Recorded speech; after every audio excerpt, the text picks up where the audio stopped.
Mabuga no deheyo no madago.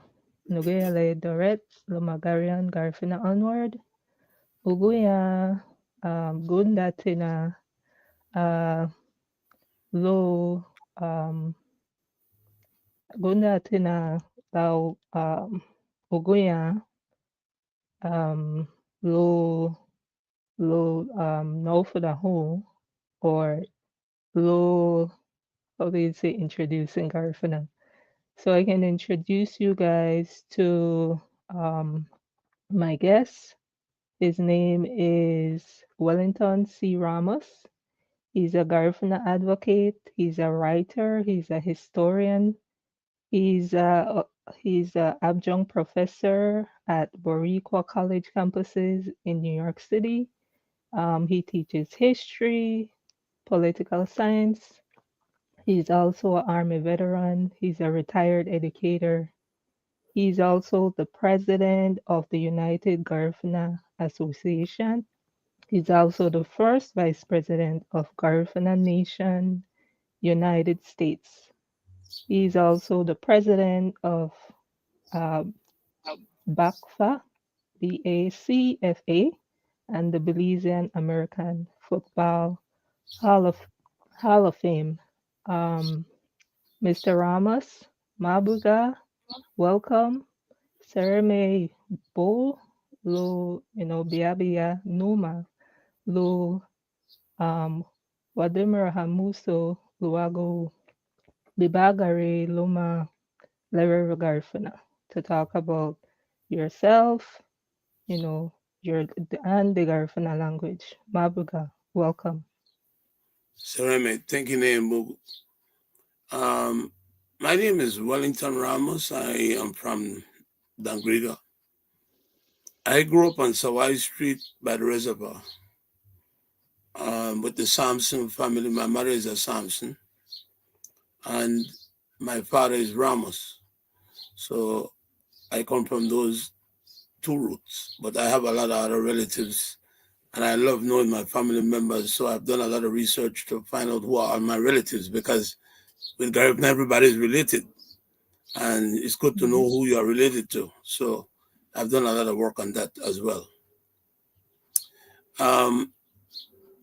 We grew up rough as kids. My mother had 6 children, and she was raising these 6 children by herself. But she had a lot of support. My grandfather, Simeon Sampson Sr., the father to the attorney, who is well known in St. Bite because he taught in St. Bite for 35 years. After he left Barranco, he went to St. Bite. From St. Bite, he went to Hopkins, and from Hopkins, he retired in Dangriga. Simeon Marcos Sampson. But in those days, most of us that grew up around my time, when you get up early in the morning, you had to get a bucket and go to the river and get water, and we had to fill a drum because there was no pipe, there was no updated reservoir, nothing. We had to get up, get that bucket on our head and go and fill that drum before we go to school.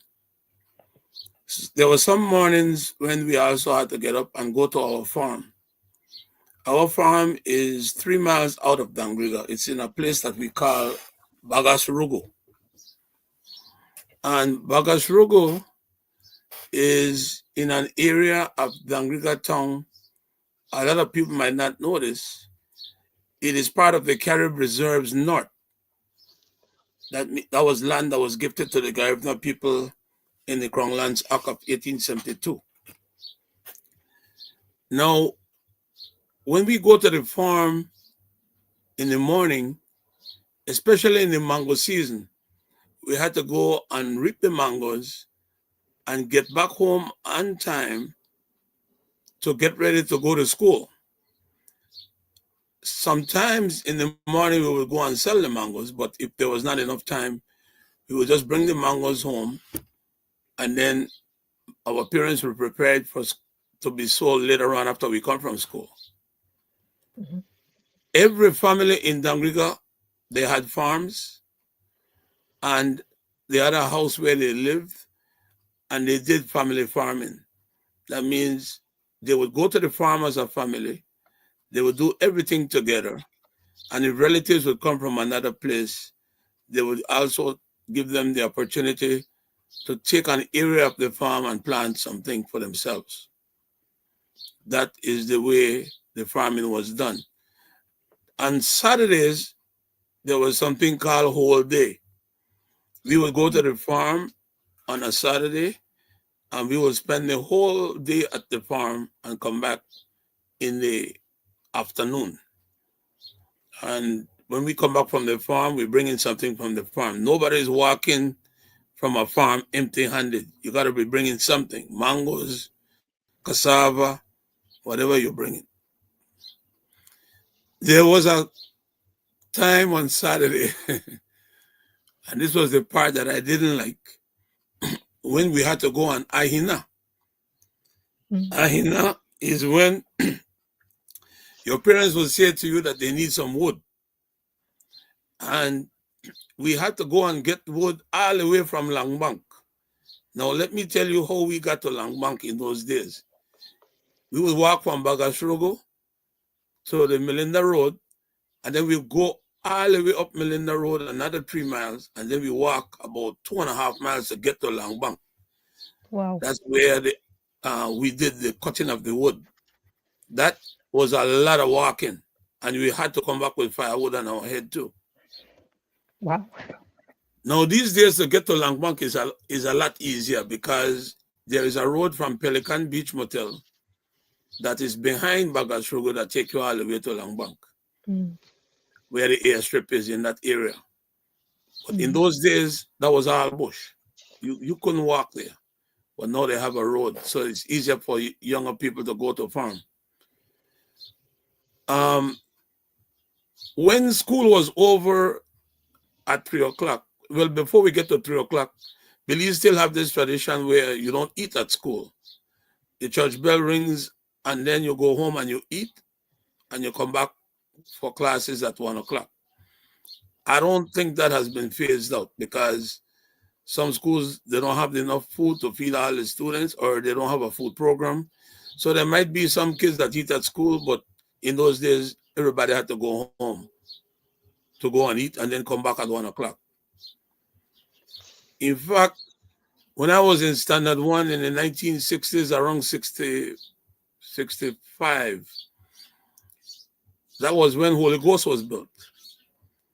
And some of my students that were in my class, they ended up going to Holy Ghost. And one of the reasons why they built Holy Ghost was because students who live on the south side of Dangriga, they had to walk too far to go home and eat and come back.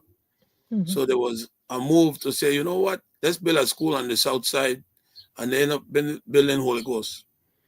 And all the students who were in my class, they had to go to Holy Ghost. That's when I separated from a lot of students. But we are still friends today because we were from ABC all the way up to Standard 1. We went to school together. And I know all those guys, we are still friends. Some of them have passed away. 3 o'clock is when school is dismissed. In most schools in Belize, at 3 o'clock, they end school, and we had to go home. When we get home, my mother would tell us, you got to go and back sand for the yard. After you back the sand for the yard, then you get playing time. You had to do your chores. If you didn't do your chores, you don't get playing time. And luckily for me, in my neighborhood, we had a football field in front of our house, Carl Logan Field, and I would play football. So I started playing football at a very young age. Later on, they went and they built a reservoir on that field, and that was what stopped most of the people from that area from playing football in the field. The reservoir is still there. I don't know why they built it there, because I believe they should have found another place, not Logan Field. If you play football good in the neighborhood, more than likely when you go to school, everybody know that you're a good football player, and you will be picked to play for the school team. Mm-hmm. So I ended up playing football for Sacred Heart School. And I played football with some famous football players like Garrincha, Palacio, Brazilian. And there was no competition in the beginning. But when we started getting into Standard 5, that's when Carl Ramos started the primary school competition. And we won the first two competitions that we played. The first competition was won by Methodist School, and then Sacred Heart won back to back. Then after that, it was Holy Ghost. We had a lot of good football players at Sacred Heart, but then when we transferred some of our students to Holy Ghost became one of the best primary school team after I left school.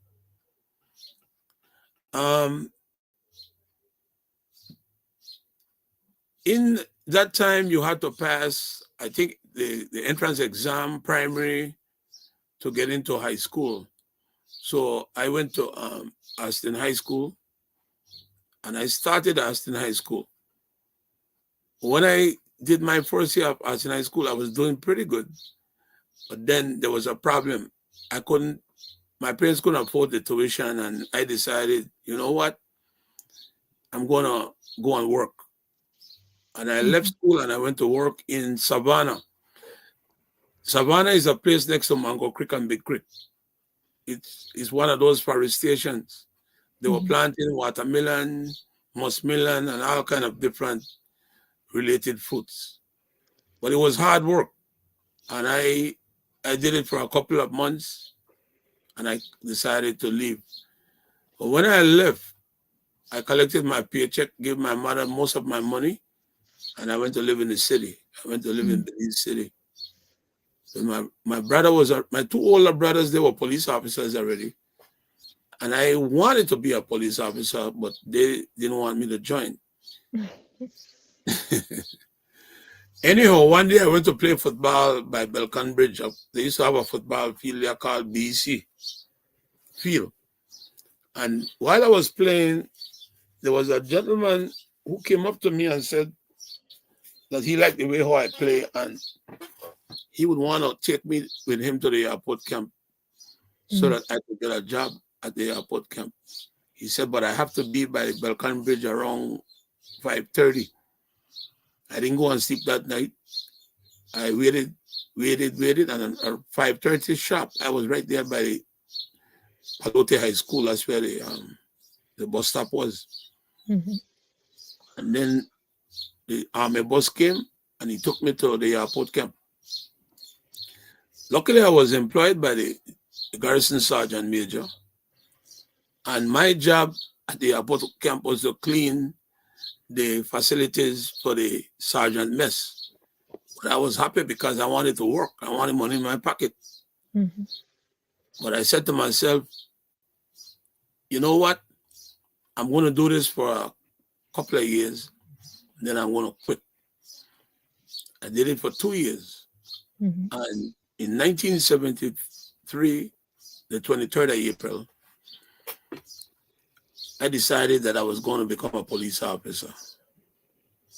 I went to the police headquarters there by Queen Street. I took the exam. I didn't tell my brother nothing because he didn't want me to join. After I took the exam, I was tired. I went home and I went to sleep.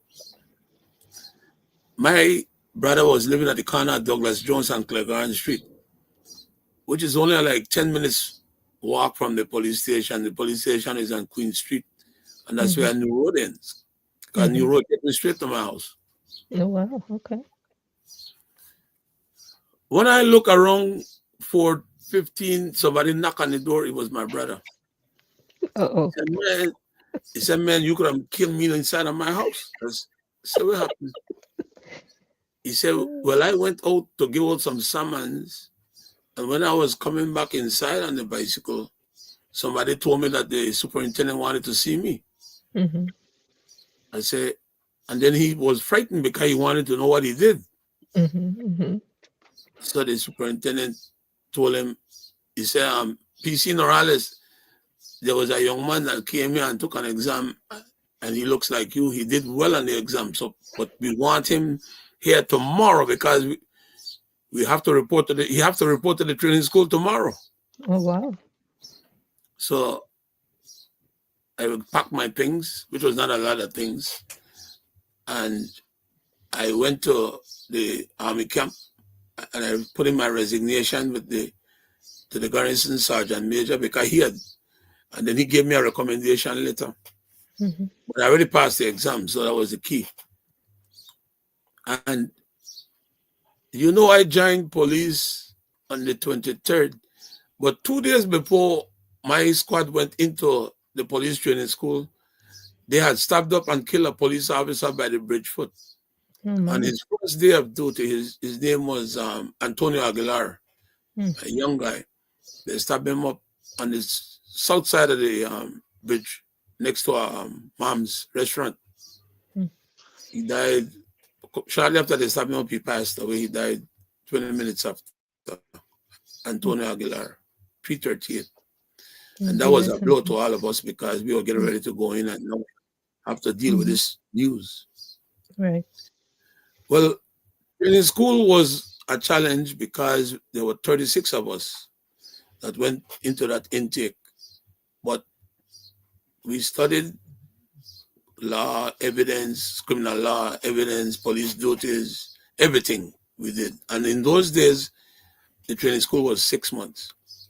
And I decided that I was going to do as well as I could do because most of these guys that I'm with, they have high school diplomas and these guys are serious.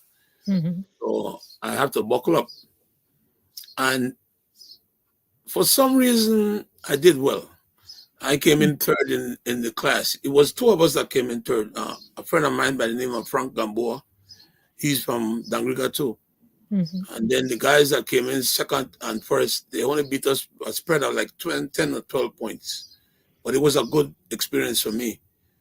So I got out of the training academy on the 19th of October 1973. And then I was assigned to patrol branch.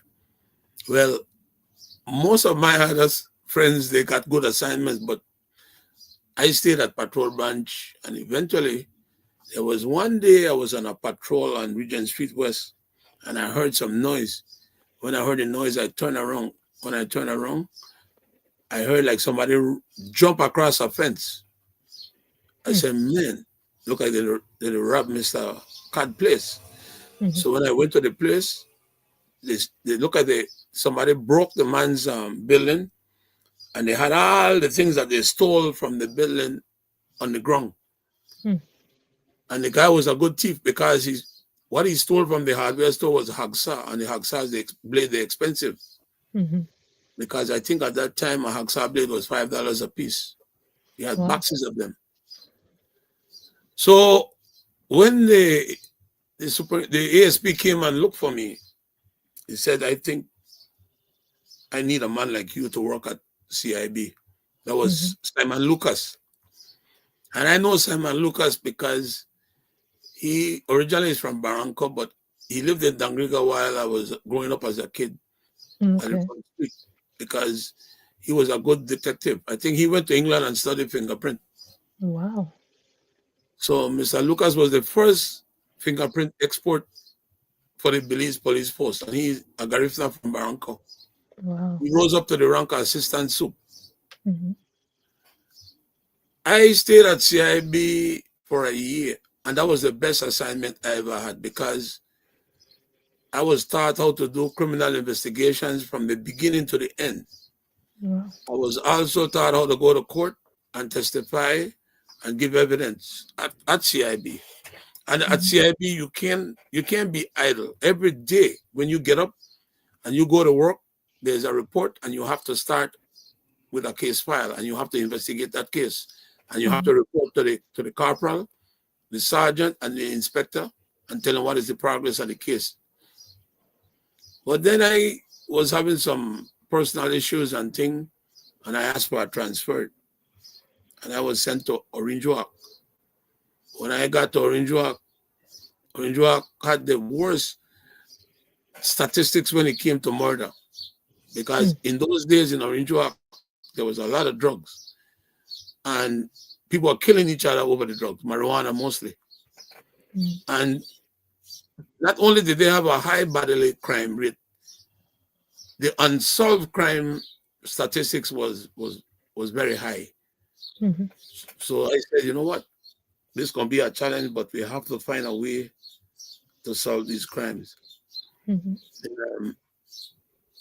I figure out, you know what, we're gonna try to work with some people on the streets and get some more info, because the informants are always good to have when you're a police officer, because police officers don't know everything. They have to go to the people to get information.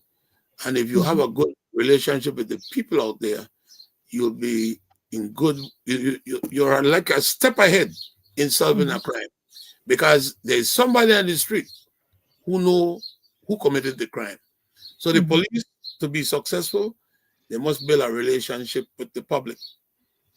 If you don't have a relationship with the public, and the public don't really care for you as a police, you're not going to get no information. Your investigation is going to be sitting right there. No, you're not getting no information whatsoever. So public relations is a part of policing. And there were so many crimes, and we started to see the unsolved amount of crimes drop, because we were beginning to solve them. And now we had a new commissioner of police. His name was Esmond Willoughby. Mr. Willoughby said that he's going to change the way how police get promoted. That every time whenever you come into the police force and you serve 3 years, you qualify to take the exam. So after my 3 years up, I took the exam, and I passed the exam, and they gave me acting corporal with pay first, because the inspector who was in Orange Walk, he was very prejudiced, and there's a lot of prejudice and racism in Belize. So he didn't want me to get full corporal, so he recommended me for acting corporal with pay. So I took it. I had no choice. I had to take it. But then, based on the recommendation he gave, I had to go to a refresher course with some senior ranking corporals. And then I went to the refresher course. When I went to the refresher course, I came in second. And most of those corporals that were in the police force from I was a kid, because I remember some of them when I was growing up in Dangriga. So they had no other choice but to give me my full promotion.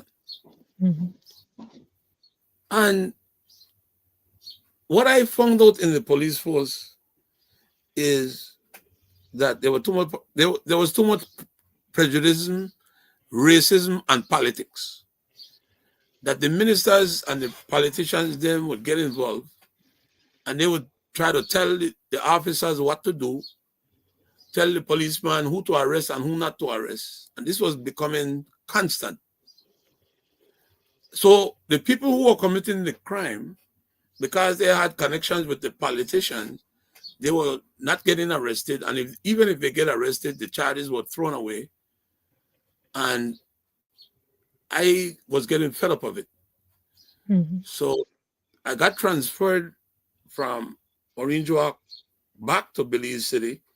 And then they were sending me to San Pedro of Belize C.A. And I said, no, I think it's time for me now to take my leave. And I'm going to go to the United States. Now, all this I'm doing in addition to playing football, because football is my number one sport. I've been playing football since I was a kid.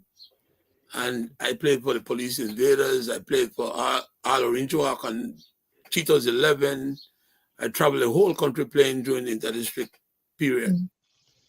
But football requires discipline. So when you play football, you can't go bleach and play the following day. You have to go and rest. But if I have a game on a Sunday, I go in early and I go and sleep on a Saturday night.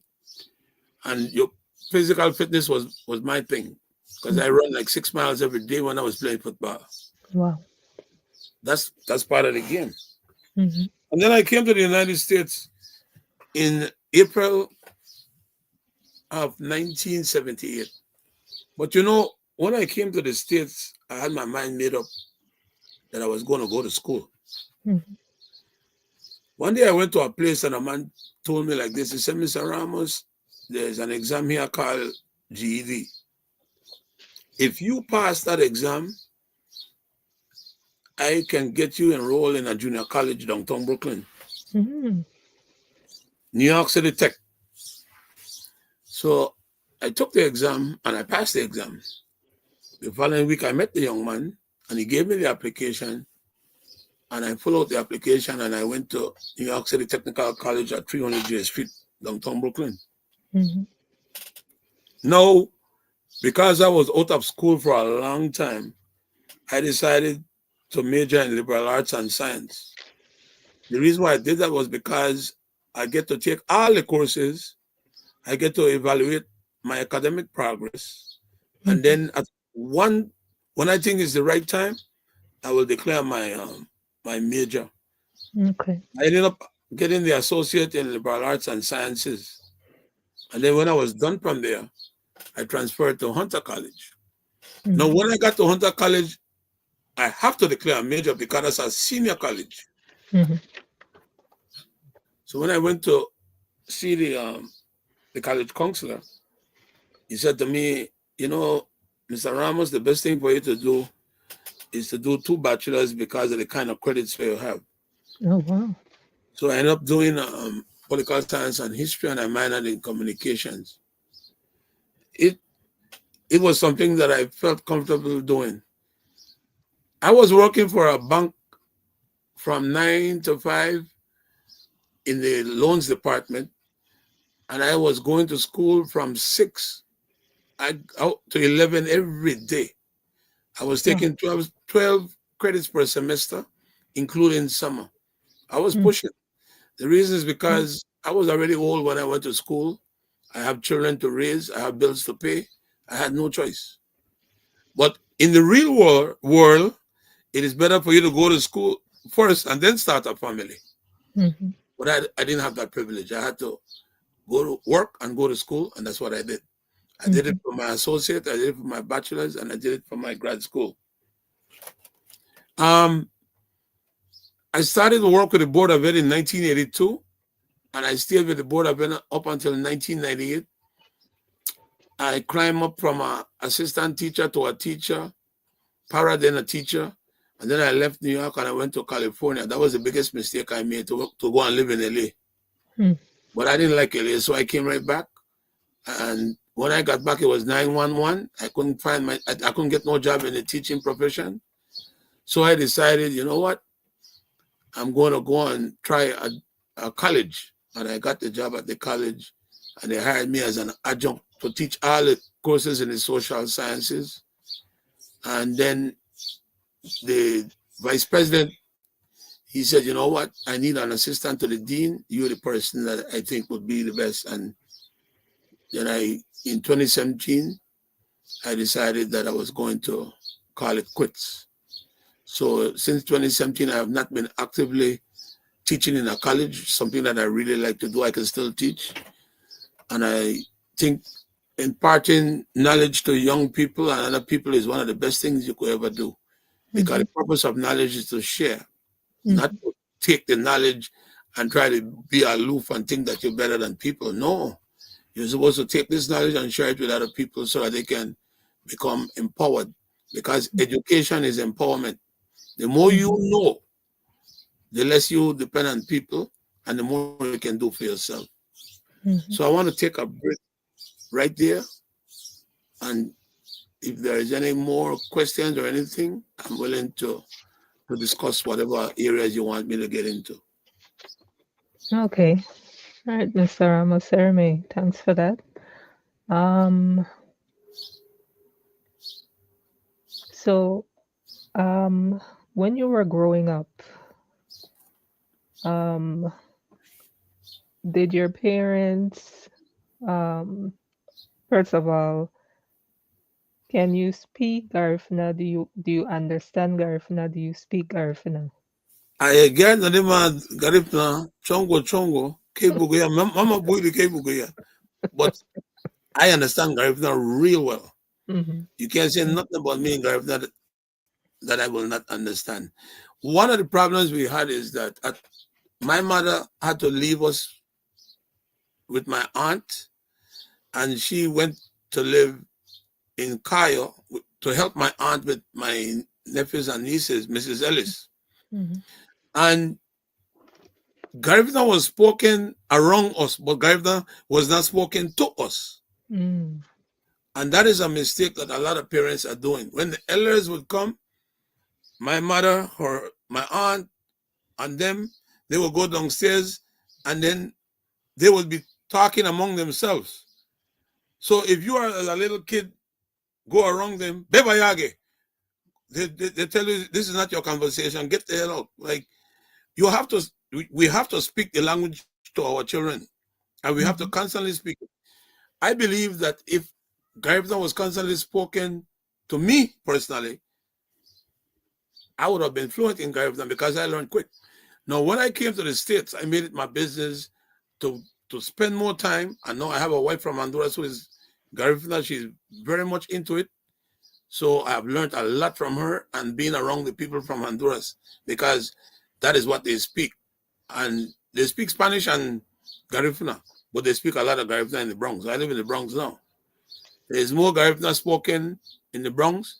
There's more Garifuna displayed in the Bronx. If you want to see the culture of Garifuna in New York City, you have to be in the Bronx. Mm-hmm. Every day, every weekend, there's something happening here. Okay. Um, so in terms of the language, um, your kids, did you speak to them, or did you try to pass on the Garifuna that you know to your kids when they were growing up?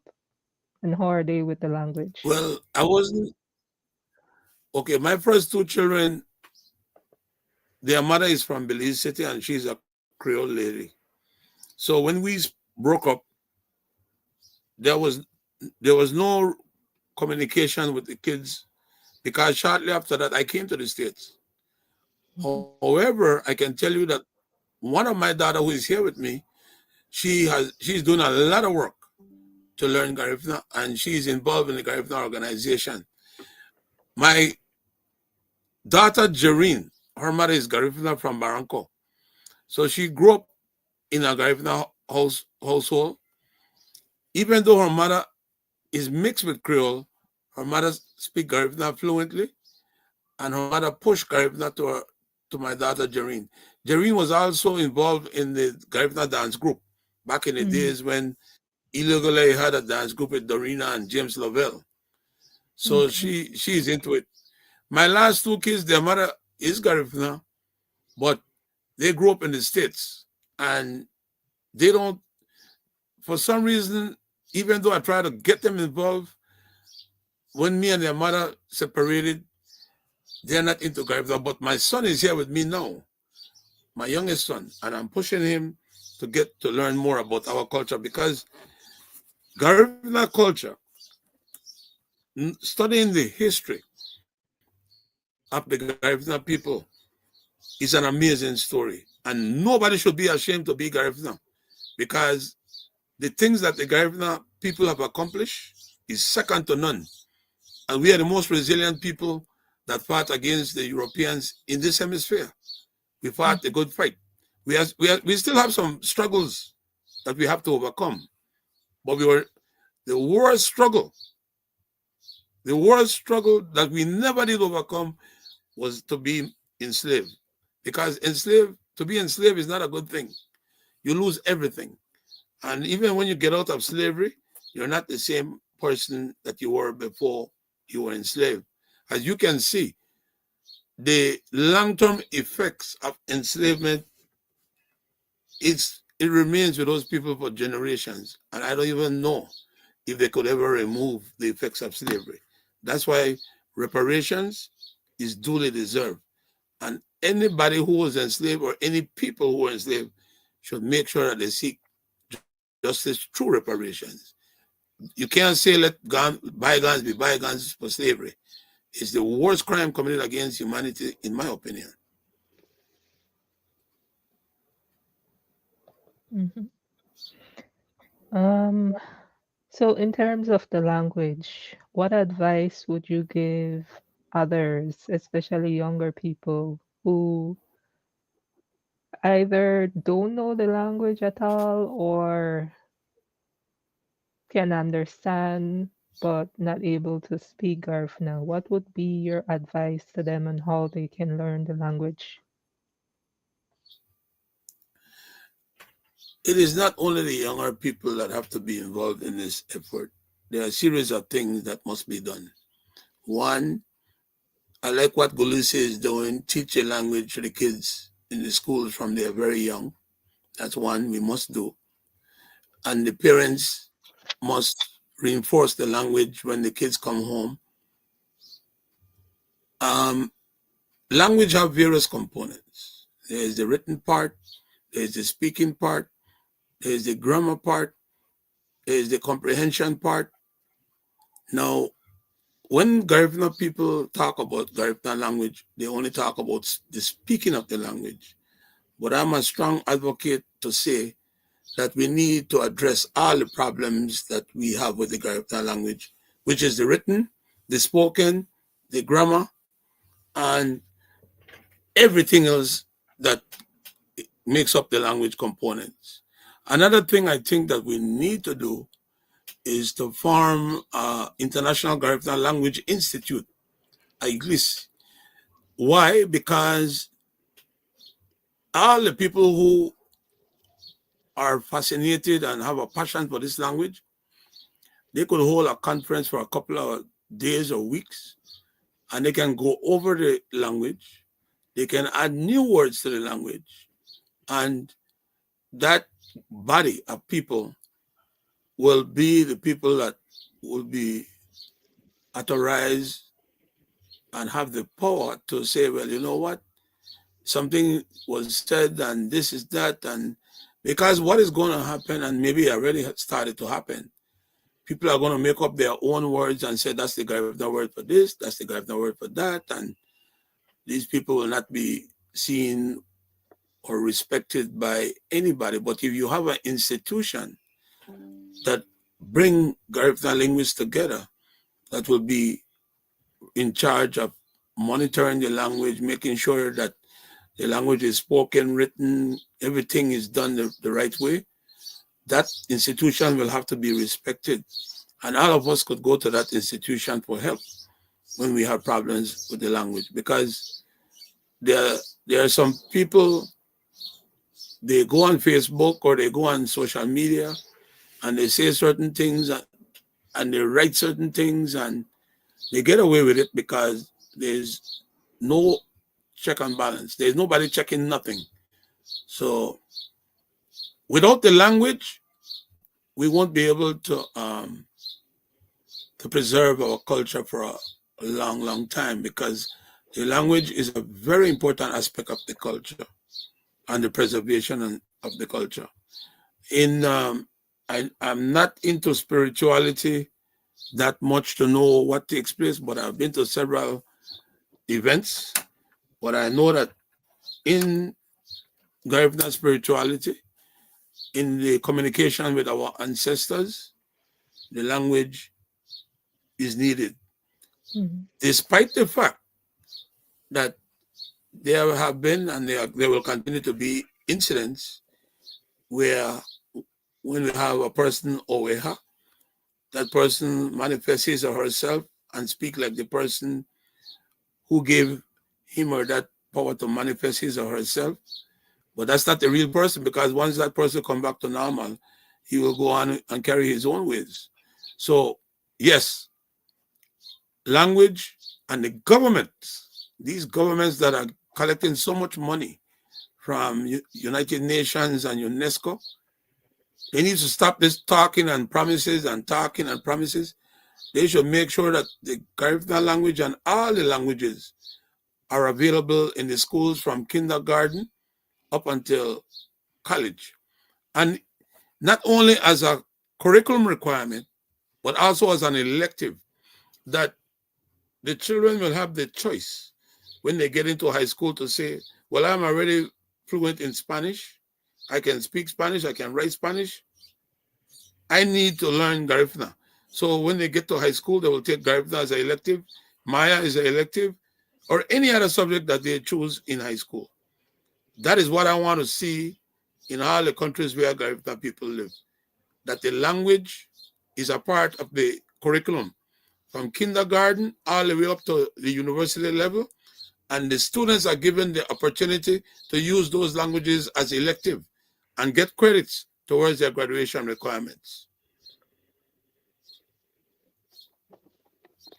So I agree with what you said about that's a great idea. You know, you provided so many great ideas. The International Garifuna Institute, possibly, and having that body of authorized individuals who are experts in the language, the written, the the spoken, the grammar, you know. So I think that is definitely a good idea. And I hope, you know, a lot of people, especially those who are able to mobilize, you know, are hearing, are listening, and can come together because we have the same goal as someone previously told me. We want to see this language survive. We want to see our culture survive. So,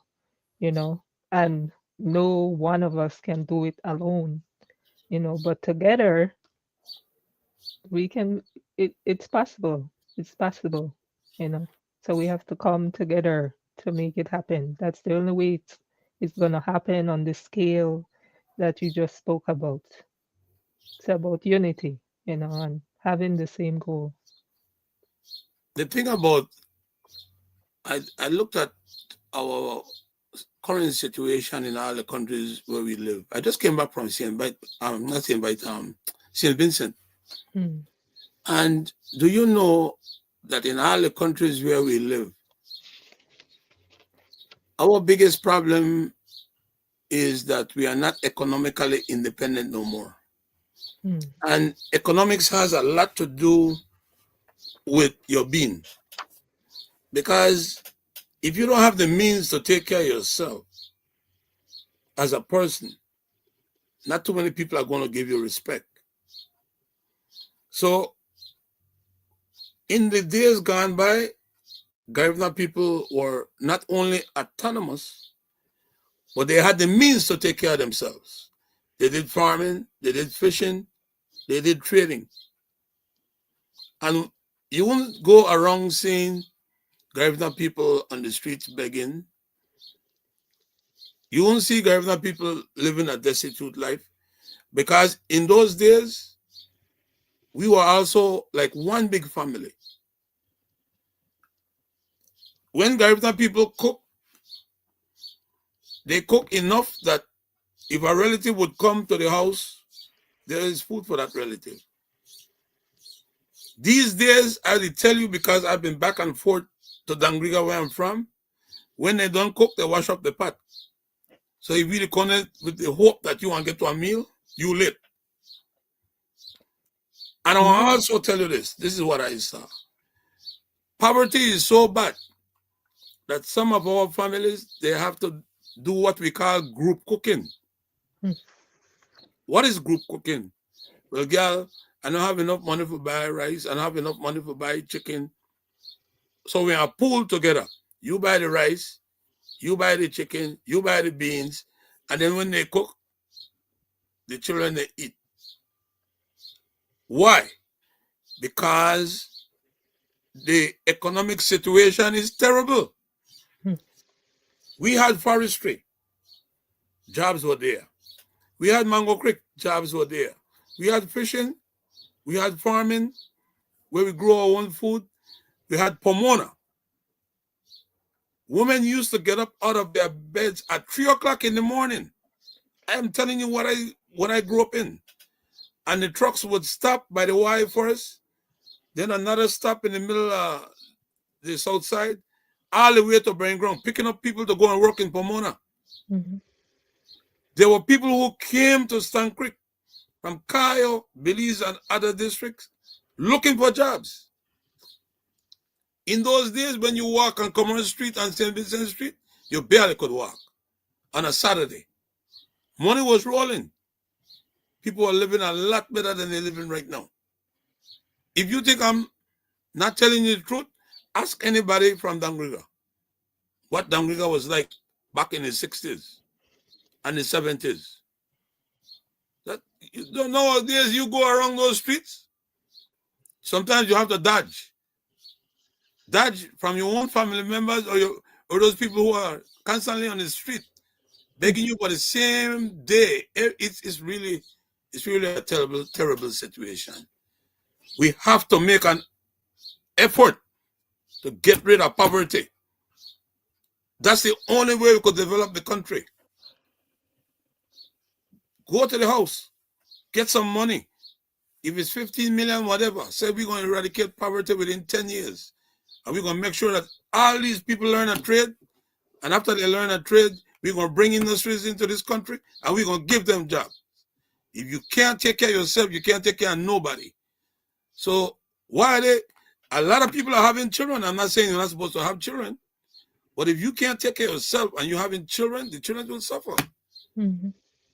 This is a serious crisis. Not only in Belize, you go to Honduras, you go to Guatemala, and there are 49 Garifuna villages in Honduras, you know. Wow. That's a lot of villages and a lot of Garifuna people live in Honduras. Almost 400,000. I went to St. Vincent. Crime is high. Poverty is there. Farming has dropped. We moved away from the traditional economic activities that we had.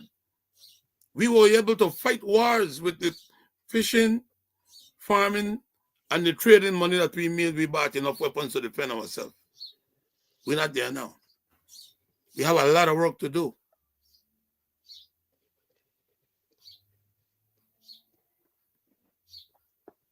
So you mentioned, thank you for that. And definitely I have seen it for myself too. You know, I occasionally take trips to Belize, you know, to see my family and friends. And like you said, poverty is everywhere. It's Mm-hmm. everywhere. Um, so in terms of uh, you know, a solution, and I know, you know, a lot of us will, you know, a lot of people will say the government needs to do this, the government needs to do that. But, you know, if they don't do it, what about us? What can we do as a community to make a difference, to change the way how things are for the better? What, you know, what can we do? Garifuna people have never depended on government as their solution. When the Garifuna people came to Belize in 1802, and they were told that they only could live in the southern part of the country because of the Treaty of Paris in 1763, the Garifuna people took it upon themselves to clear the land. They started to grow their own food, and there was a study that was conducted on the southern part of Belize. And when the Englishman came to the country of Belize, he said that the only people that were independent and taking care of themselves in the country were the Garifuna people. Oh, And wow. this is without any government assistance whatsoever. They were surviving off their farming, off their fishing, and off their trading. They sell their goods, they go to Honduras, they go to Guatemala, they had boats, they come right back. Some of them went all the way to Nicaragua. And we have relatives in all these places. My grandfather was born in Nicaragua. His father is from Honduras. I'm talking about my paternal grandfather. He come from Bluefields. My grandmother, my mother's mother, come from Livingston. So even though we live in different countries, we are one nation of people. And we have always communicated and maintained dialogue with each other. Now we don't have to take plane like back in the days there were no planes. Everything was done on boat. The boat leave Belize, go to Guatemala, from Guatemala go to Honduras. From Honduras you end up in Nicaragua. And people come and visit their relatives sometimes for the whole week during the 19th of November celebrations.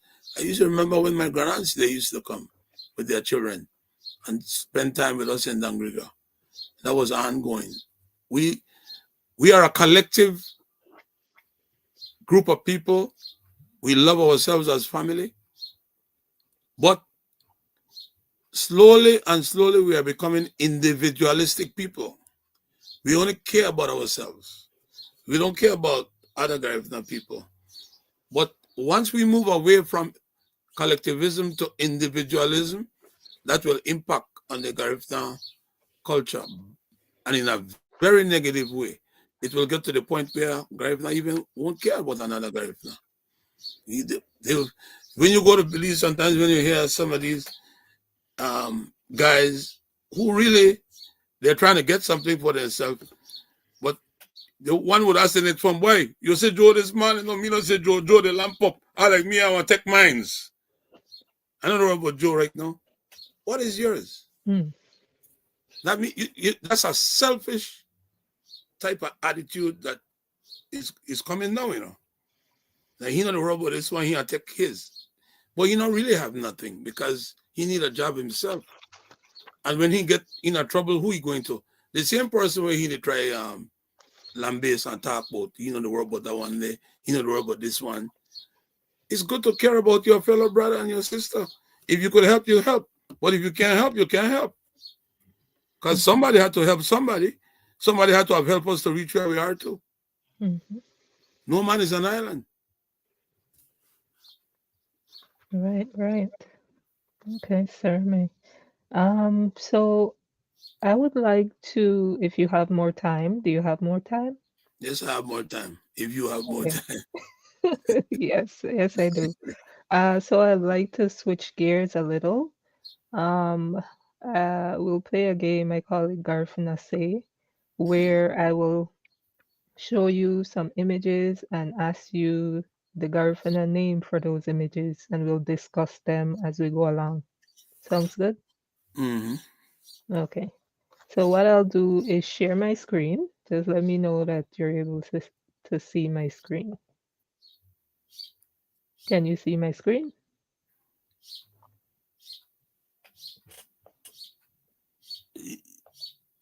Because you're at the bottom, right? No, can you see my screen? Can you see the drum? Yes, I could see the drum. Okay, great.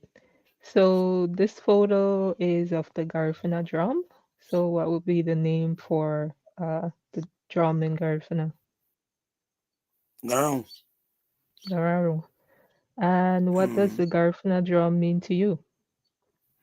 Oh, it means a lot because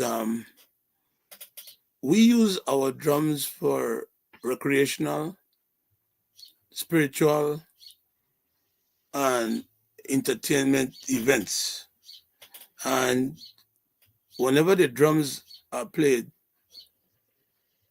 it strikes a chord in the Garifuna person's nerve. No Garifuna person will hear a drum without look back or have a reaction. We also know that the drums possibly were used during the wars that we fought to send signals. I know that the conch shell was used because I was talking to a gentleman in Greg's recently, and he was telling me that when the British were attacking their community, they had Garifuna men at the lookout on top of the mountain because Greg's is the valley, but it's surrounded by a lot of mountains. And when they would see the British soldiers coming or French soldiers, they would blow the conch shell, and then they would be ready to send off their soldiers to attack them. Mm. So the drums are very important in our culture, and the the type of wood that they use but more so the skin is their skin. And I was asking a person one day, why is it that they use their skin instead of other animal skin? Mm-hmm.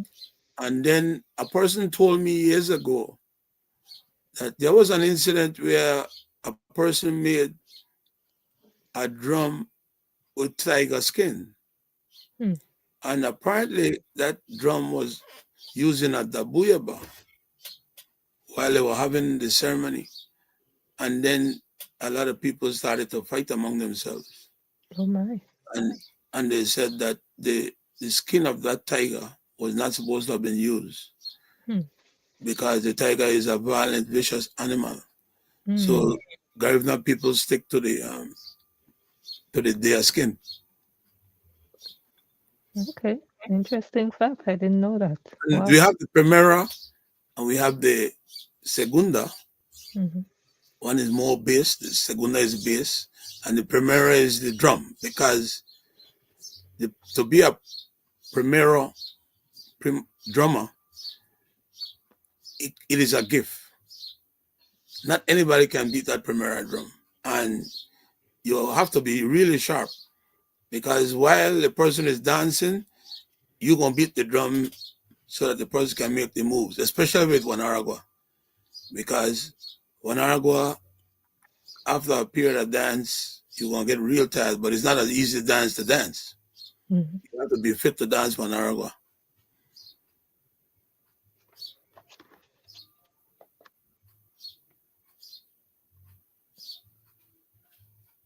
Okay, next, this image is meant to represent the rattles or the shaka. Isera. What's that? Isera? Shaka we call it? Yes, shaka in, I guess, in Creole. Or Mm, English shaka. Do you know the word for this in Garifuna? let me think.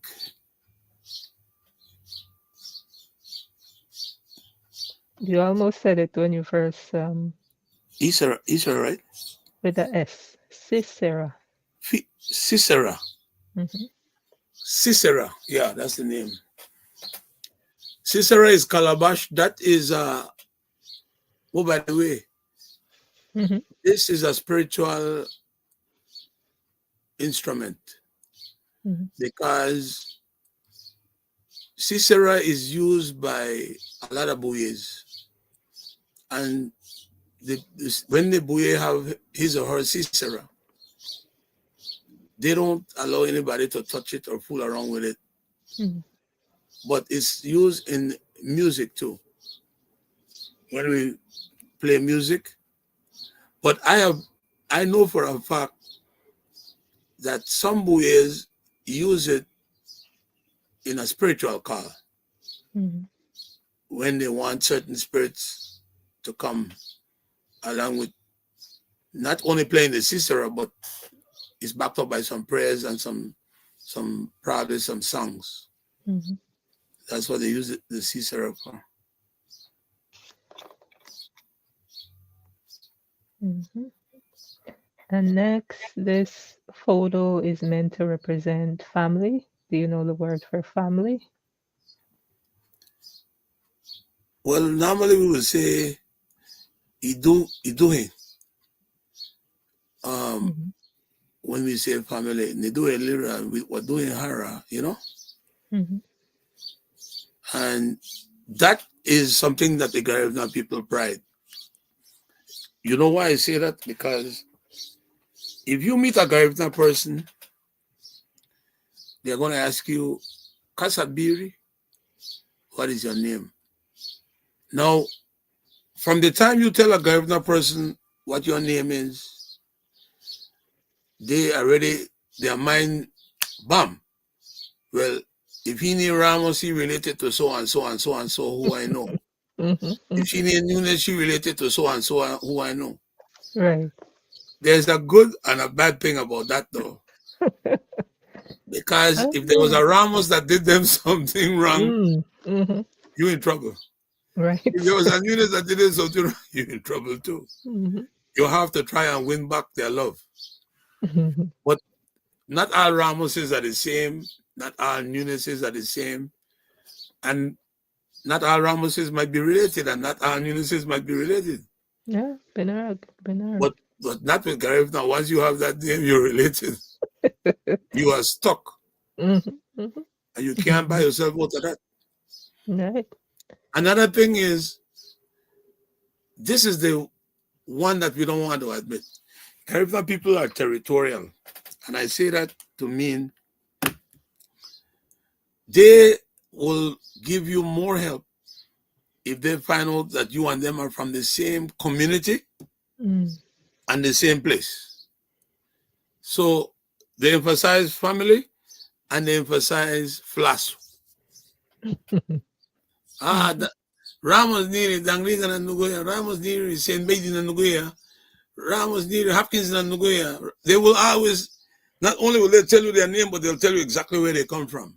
And they're doing that for a reason, to let you know that they are proud of the place where they came from. And it's still happening today. Yeah. And what I noticed too is that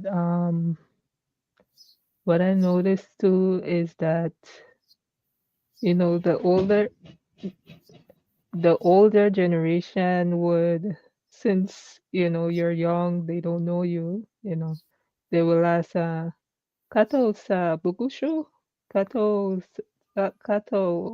um um bugushi, or you know, who's your dad, who's your Kabushibe, mom, Bushabo, kabugushibe, kabugusho, Kabushabo. Yeah, you they know, will so ask that that. they can make that connection. Well, So the notice worst that. part is when you go on a love interview.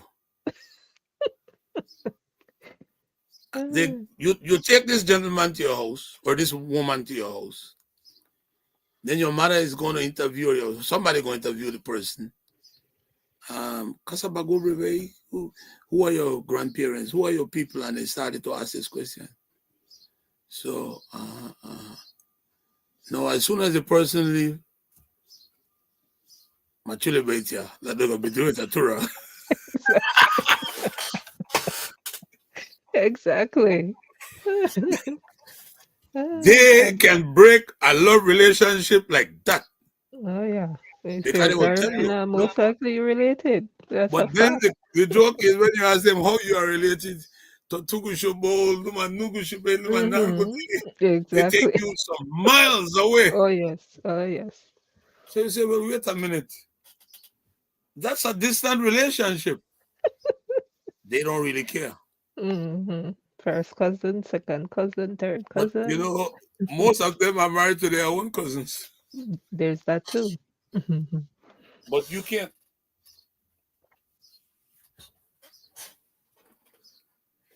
But that's our culture, so what can we do?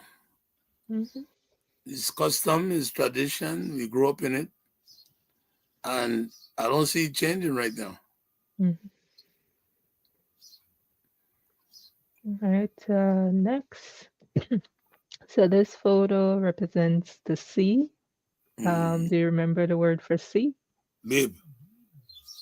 Deyabu. Yeah. Okay. And Barana Barana. as well, right? Yeah. Well, Bebo is more beach. Barana is sea. Right? Right. But people will say Nebuga Bebo or Nebuga Barana, you will pass. But they will say Nebuga or Baran, I'm going to bathe in the sea. Or when they say Nebuga Babe, I'm going to the beach. And what does the beach means to you, especially in our culture? It means a lot. The The sea, reason I why it mean. means a lot is because Garifuna people cannot live nowhere inland. They must live next to a sea. And the reason being is some of the ancestral spirits, they would come and visit them at certain time and certain place. I had a lady that spoke to me about an experience she had, and this is a true experience. The lady said she took out a loan to build her house. And when she took out the loan, she didn't know how she was going to pay back the loan, but she needed her house repaired. Mm. So one day she was sitting inside her living room, and she fell asleep in the rocking chair. But then she felt like a cold wind, and she got up. When she got up, it was her father. Mm. And the father told her that he knows what she's going through. And he gave her some numbers to play. Mm-hmm. And that lady went and she bought the numbers.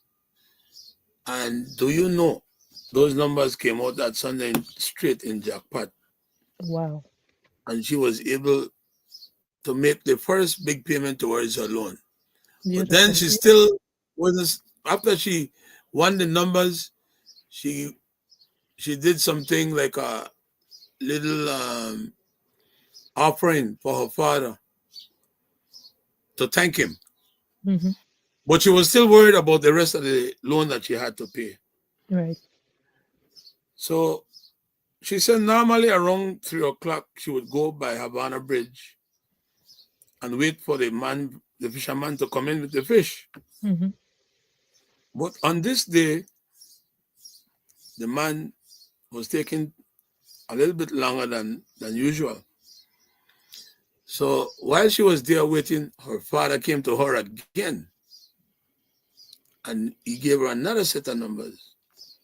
And she played those numbers. And another time she won. And she was able to pay off her loan with the help of her father giving her the numbers to play. Because spirituality is something that we need to teach our Garifuna people. We cannot continue to pretend like Garifuna spirituality is not fundamental to our lives. It is fundamental. Because eventually we are going to experience something maybe unusual, maybe something bad, maybe something good. But I have had my own experience with my grandfather when he died. When I was a kid, I went upstairs my house, and my grandfather was in a rocking chair. He was foaming through his nose and his mouth. But I was a kid. I was only about maybe 5 or 6 years old. I got scared. So I ran downstairs. And when I ran downstairs, everybody was shocked that I was running and crying. So they ran upstairs and they found my grandfather in the rocking chair. But I didn't really know what was happening because I was a kid. Mm-hmm. He had a stroke, and then he went into the hospital. He spent 6 months in the hospital. So eventually my grandfather was put on a diet and he couldn't eat the same food. And he listened to his doctor. Well, guess what gonna happen? In 1982, while I was in the United States, I was sleeping in my bed at around 3 o'clock in the morning. Do you know that same incident came back to me? And this time I got up and I couldn't go back to sleep. So I told my wife, look, this is what happened. My grandfather, I dreamt him, but the way how I dreamt him, this incident happened when I was a little kid. She said, no, go back to sleep, man. You believe in that nonsense. I said, no, I can't go back to sleep. I dreamt him. And this is what happened when I was a kid. Mm-hmm. So I went into the living room and I started to watch CNN News. While I was watching the news, it was around 4, 5, 6 thereabout. Somebody rang the bell. And when they rang the bell, I looked through the window. It was my next door neighbor, a man by the name of Mr. Castillo. He said, Pops, come downstairs. I want to talk to you. Mm-hmm. So I come downstairs. I say, what happened, Mr. Castillo? He said, I just got a call from your uncle. in California that your grandfather passed away this morning. No. So then I say this thing is real. Mm. But when I did biology 102 in college, they started to talk about transmitters. And when I started to learn about transmitters and the brain, and that the person you might say the person is dead, but the person is not fully dead, because the transmitters that the person body they send out will send signals and messages to other people who are related or close to the person. Mm-hmm. That's why sometimes you'll find that you will be driving a vehicle and the vehicle will just suddenly shut down, Mm. or the clock will fall off the wall, or the lights will just out. And then later on, you get a news that one of your relatives just passed away. Mm. The power of the spirits is more powerful than what the human being could envision. Mm-hmm. Yeah. Binaro. If you're Garifuna and you grew up in the culture, you have experienced some form of spirituality, whether it's through dreams, through Dogo, Sugar, you know, we've all had some our share of experiences.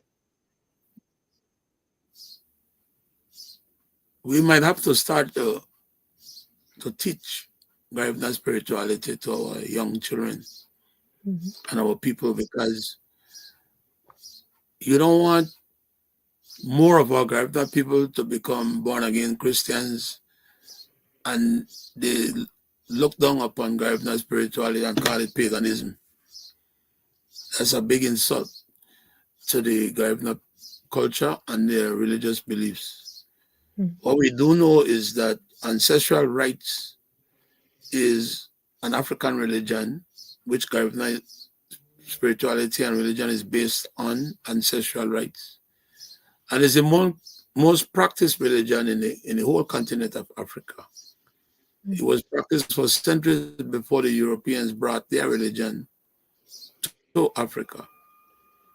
So ancestral rites is what the Garifuna is the fundamental basis of Garifuna religious spirituality, and we should just continue to practice it. Mm-hmm. Because also, I agree with you. And also, when certain, you know, an ancestor comes to visit or give a message, you want the younger ones to be aware of of this possibility, what it will look like, and what to do. Know what Mhm. to do in the event. That's very important because if you don't know, then you won't know what to do. But if you're taught about our spirituality, what to expect, what can happen, and what to do to get help or reach out, that's important. And that's a major point that you just made, that there are certain things that Garifuna people always have in their house, like Florida water, holy water, um, because they know, especially when we have children, because they are more vulnerable than the adults. I have seen people over several times, and it is at a time and place that you didn't even expect the person to over Mhm. in a regular environment. But luckily there's always somebody around Mhm. who could treat that person at the time, Mhm. because anything could happen if you over and there's nobody around who knows what to do to Mhm. get you out of that state of mind. That happened in St. Vincent. We were there the other day. One of my cousins, she over at the beach. Mhm.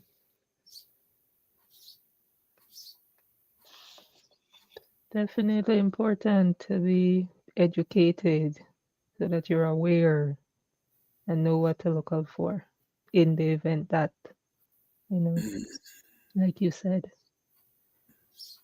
Okay, next. So these are our people, Garifuna people. Um, so what would be the word for Garifuna people? We say Garinogo. Garinago. All right. And when you see our people gather like this, in festivity, in celebration, what is that feeling that you get?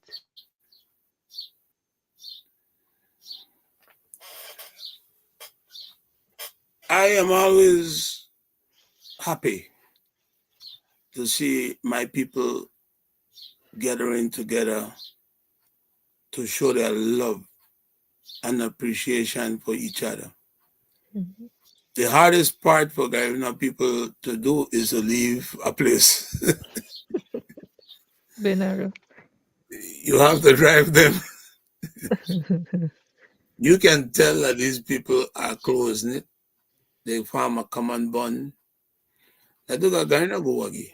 Mhm, And it's really hard for them to separate. I think part of that is is a reaction from our experience when we were imprisoned on the island of Balisaw. mm, In fact, we were so smart that after that experience, I think the Garifuna people made a conscious decision that we will never be in the same place and one place again. mm, We are going to be scattered. That way, if some of our people are killed or eliminated, others will still be around to preserve this culture.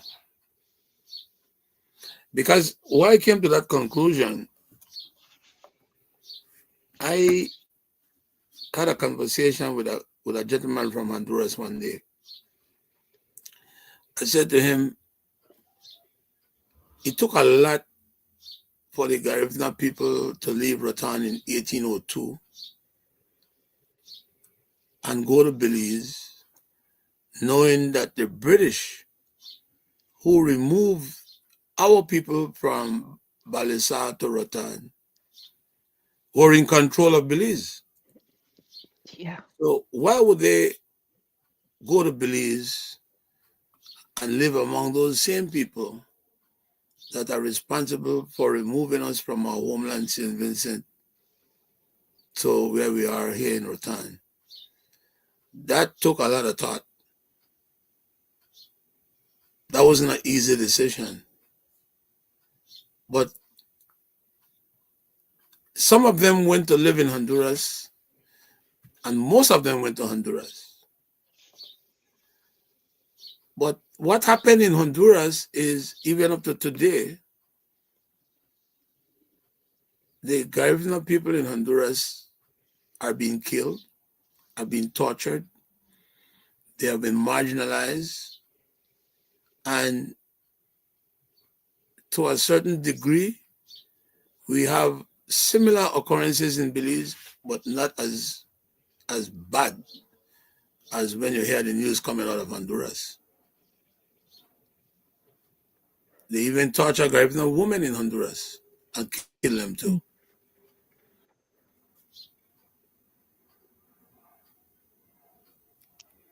Now there are Garifuna people everywhere. You don't even know who is a Garifuna no more.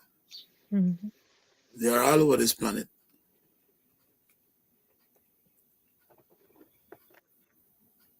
Like you said, we have this shared experience, Hmm.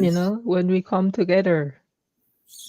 We don't know what it is. Like you said, it's from Urame.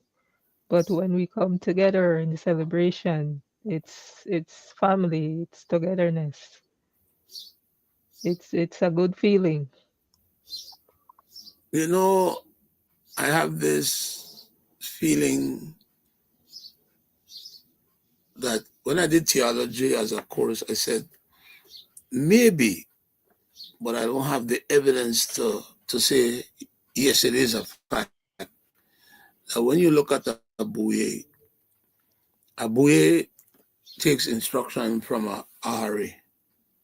So there has to be a connection between the buye, the ahari, and families, because it's a hierarchy. Mm-hmm. So that means every family would have their own lineage of buyes and their own lineage of aharis that is connected to them. And then when you get married to somebody or you have a children, that widens because you get exposed to more aharis and more buyes. Mm-hmm. And from that generation come more buyes and more aharis. It makes sense logically, but I would need to get the evidence to put the dots together. Mm-hmm. And these are research that has to be done in anthropology and archaeology, so that somebody could say, okay, this person and that person, they, because somebody was telling me about a man that came and married to a Garifuna woman, and he ended up having um, children with this Garifuna woman, but he brought his hierarchy, spirituality, and Buye and Hahari, maybe they call it a different name. And his children are now mixed. They are Garifuna, and that man was a Maya man. Mm-hmm. Okay. But that's going real deep. But these Mm-hmm. things could be studied, and then more than likely an anthropology could say why it happened. Mm-hmm. And for those who don't know, what is a buye? And then what is an ahari? Buye is a spiritual leader in the Garifuna community that is anointed by Ahari, who is the person that is above the Buye to give him or her the instructions that he or she need to help solve problems that a Garifuna person will face from time to time. Mm-hmm. And only certain people can be those things. You can't say, I'm going to school to be a Buye or I want to be a Buye. You have to be anointed, you have to be You have to be selected. chosen. Yes. Hmm. You have to be initiated too. Mm-hmm. But there are other gifts that are in the Garifuna culture that the culture gives. And there are a lot of other gifts, but those things people don't discuss. There was a man in Dangriga who had a gift, and he knew how to take out the, when your eyes, when you're getting sick with your eyes, right? This man learned how from his parents, grandparents, how he could take out the cataract from the eye. Mm-hmm. Well, he didn't give nobody the secret. Some people, when they know certain things, they don't want nobody else to learn. But when it comes to medicine, herbal medicine, there were a lot of people in the Garifuna community who were gifted with the power of healing. Mm-hmm. And there still might be some who are in our communities, but they don't even know the gifts that they have. That's a different area. Mm-hmm. All right. Let's proceed. Terme. So this photo is meant to represent school. Do Mm, you remember the word for school? escuela. Escuela. That's a And Spanish word. right, it's similar to the Spanish word. Mm, We spell it with a L, la escuela. They say escuela. mm, yeah. So right. So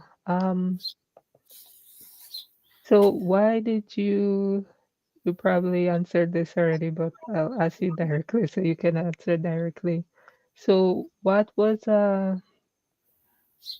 why did you, enter into education, teaching our young people, teaching people who want to learn?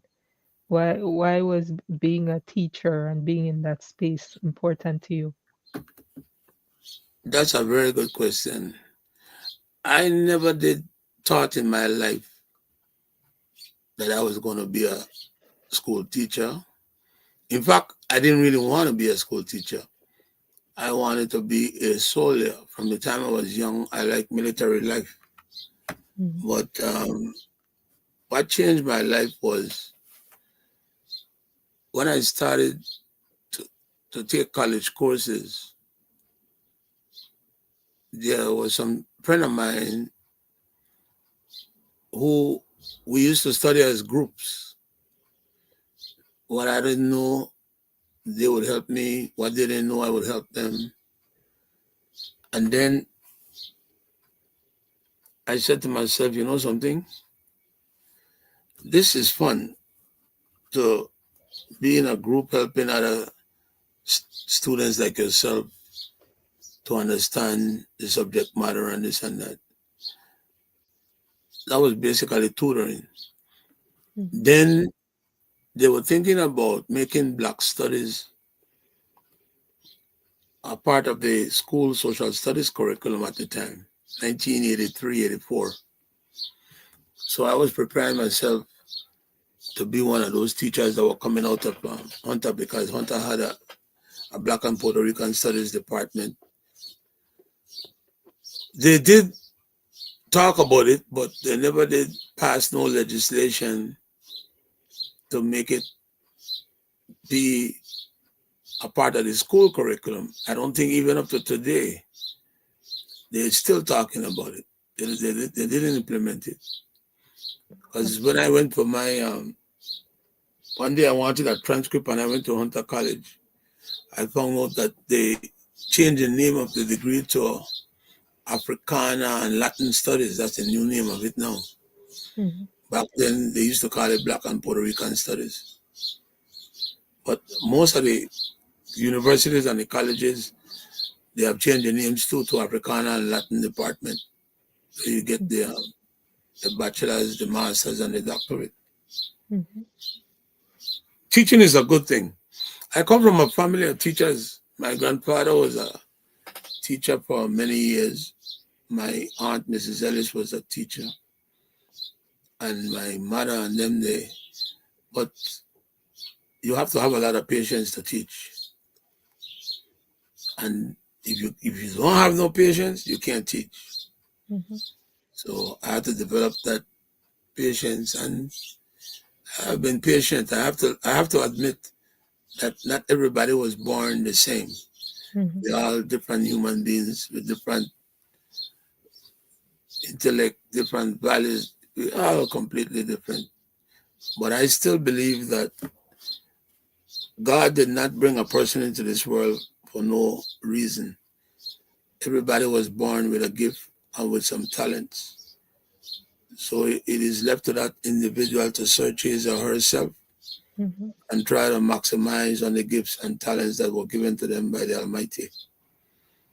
And the earlier you find them, the more you can do for yourself while you're living on this planet Earth, because we only have a borrowed time. Eventually, we gotta go. mhm, But we must try to find a way to acquire all the knowledge that we could acquire, get all the things we could get, enjoy ourselves, and just live our lives. mhm. Benaro. But I'm glad I got into the teaching, and I'm still teaching because people consult me for a lot of things. Every other day they want me to, and it's good to help people. There's a lot of blessings with helping, Mhm, and it comes from different people and different places. mhm. And like you said, you're teaching someone, you're enlightening them, you know, Hmm. and by so you're learning from them too. You're learning from them. Mhm,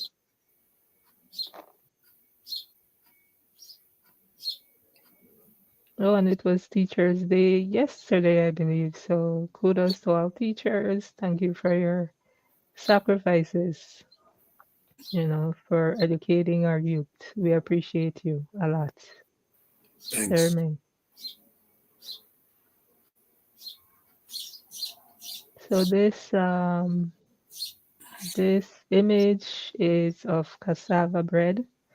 You remember the word for cassava bread? The river. Ereba. And what does, the ereba, our staple, mean to you? Well, when I used to be a kid, my grandmother used to break. I think she's related to you too. Oh, yeah?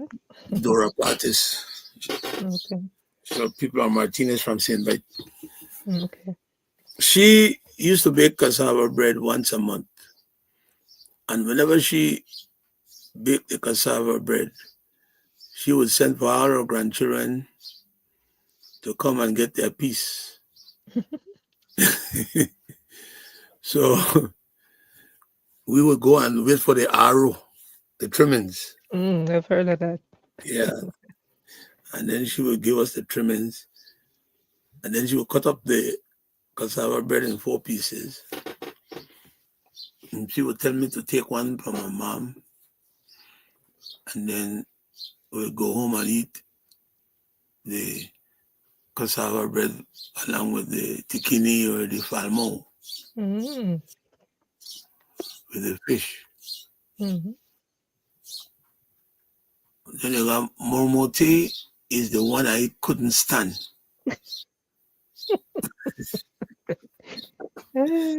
because it was too thick. Too thick, yes. Yeah. But I think there was a drink, Huey. Yes, that was delicious. That Yeah, is it delicious. was a nice drink they made from the cassava. Mhm. But people don't do those things again. Now they have a factory in Dangriga. Sabaos, yeah. And I think there was only one lady from Honduras that I met who was making cassava bread and selling it by the market. Miss Naomi, yeah. I Um, heard uh, of her. she from Trujillo, I think. Okay. But it's a long process to make cassava bread. It's a lot of work, you know. And if you're one person and the only Yeah, person it's a doing lot of it, work. even more That's difficult. why they used to do it in group. Mhm. Oh, yeah, Binaro. A Binaro. group of women used to come together. They do the farming, they do the cultivating of the cassava, then the cleaning. Everything was done by a group of women. But one person, that's a lot of work. Mm-hmm. Mm-hmm. You know that same grandaunt of mine, she was like my grandmother. My grandmother died when I was a baby. You know, she was one of the older Garifuna people that believed that you had to prepare for your burial. Hmm. So she had a casket in her ceiling. What? Yes, she had a casket in her ceiling. And she also had her outfit sewn What? and told her granddaughter what she wanted to wear when she died. Yes. Wow. There were some Garifuna people who did that. Yep. It was customary that some of them did it. Well, never heard of that before. Yeah, but it Wow. happened right there in Dangriga. Mm-hmm. That's what you call being prepared. Yeah, they were Mm-hmm. prepared for their. That is not a thing that Garifuna people are scared of, you know, Mm-hmm. because when they fought against the Spanish, the French, and the British, they were willing to give up their lives for what they believe in.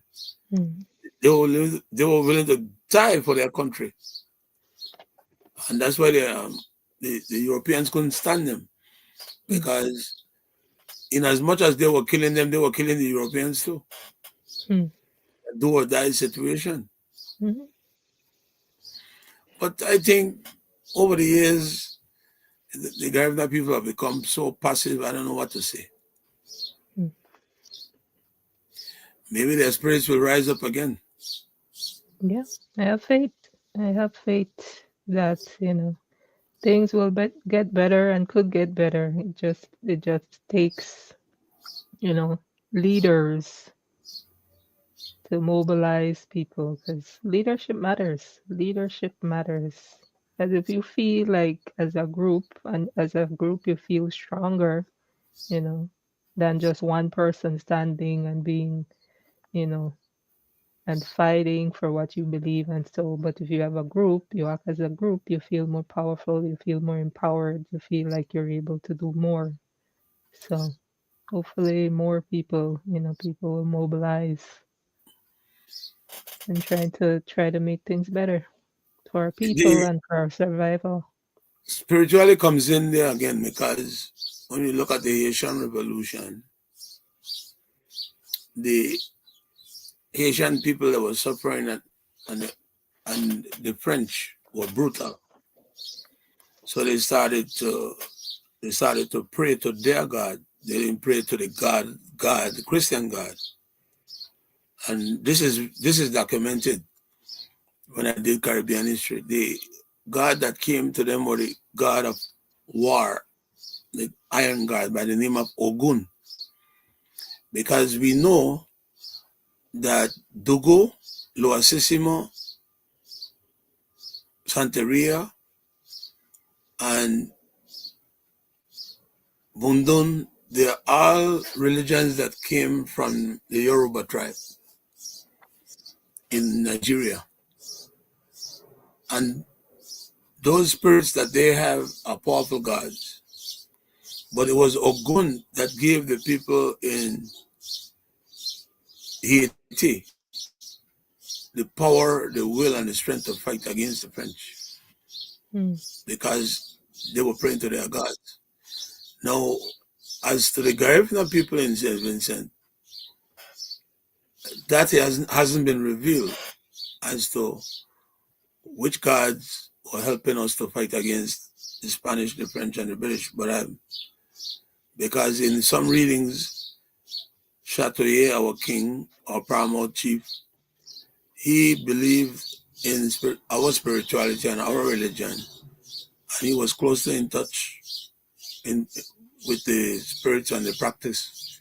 So we must stay in tune and have our buyers and our aharis and everybody involved with us. We can't separate ourselves from them mm, because they will offer the protection that we need, and mm, it's an everyday protection. And we also need them to help us preserve the culture. If you look mm, at what's going on over the years, our ancestors, our ancestral spirits, they have played a vital role in the preservation of our culture. But this is not told to us, to many of us. But behind the scenes, when we hear from the Buddhists and the other spiritualists, that is being revealed to them. And they will, from time to time, they will tell the Buddhists and them what are some of the things that they would like to see, mm, what they don't like to see, what they are disgusted with. They are very active in our day-to-day survival and the preservation of our culture. mhm. I believe that as well. As ultimately, when we have dogos or shogos, it's because a message was received from an ancestor that we need to come together, or they tell us what they need or what they're not happy with. And that Hmm. gathering is to help address that. So that's the whole purpose.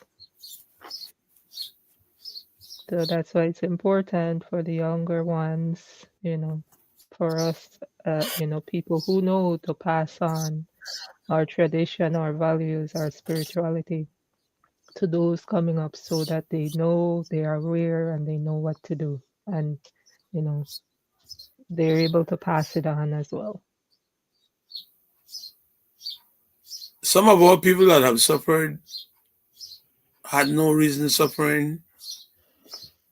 However, their suffering came about because hangity. They don't want to give. And they have it to give, Mm, but they just don't want to give. You have to remember that everything that you have, you're going to leave it right here. that too.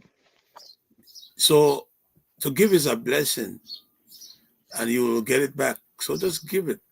Mm, But you sitting around watching a few pennies that you're going to leave right here and you don't want to help somebody who is a relative that needs help. It's not a good thing. mm, That's selfishness. And selfishness sometimes comes with greed. That's the mm, worst one.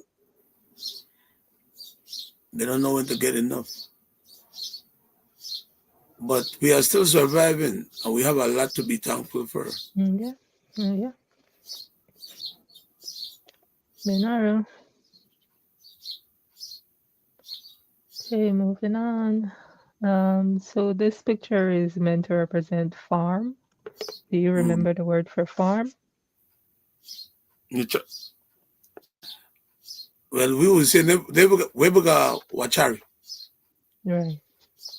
So our farm, so just farm would be Ichari, right? Ichari. Right. Nichari, Lichari, Tichari, Right. Her farm, his Wachari, farm, our farm. our farm. Yes. Yeah. So you already told us about going ahina, which is Going to look for wood, wood, while going to the cutting wood. farm to reap, Yeah, your crops. Where you that was a part of growing up for you as well, going to the that's a part of farm, growing up. the I Itari. think most Garifuna people are in my time, Mm-hmm, farming was part of their growing up. mm-hmm. And it was not easy farming. It was slash and burn. And you have to deal with the mosquitoes. Then when you look Oh at your yes. hand, Oh my. Ugh. when you look at your hand, you see so much mosquitoes you can't even count them. Oh my. It was stinging and you want to go home back, but you can't go home. You walk so far to get there, you want to do something before you go back home. Mm-hmm, So you would have to light a fire so the fire would let the flies go away. mm-hmm, And the next thing, people are scared of farm because of the snakes. mm, But we know that if you put, this old man used to tell us, if you put garlic in your shoes and the snakes, they smell it, they will run away from you. really? Yeah, they couldn't stand the That's a scent of the good tip. garlic. That's a good tip. Wow. Okay.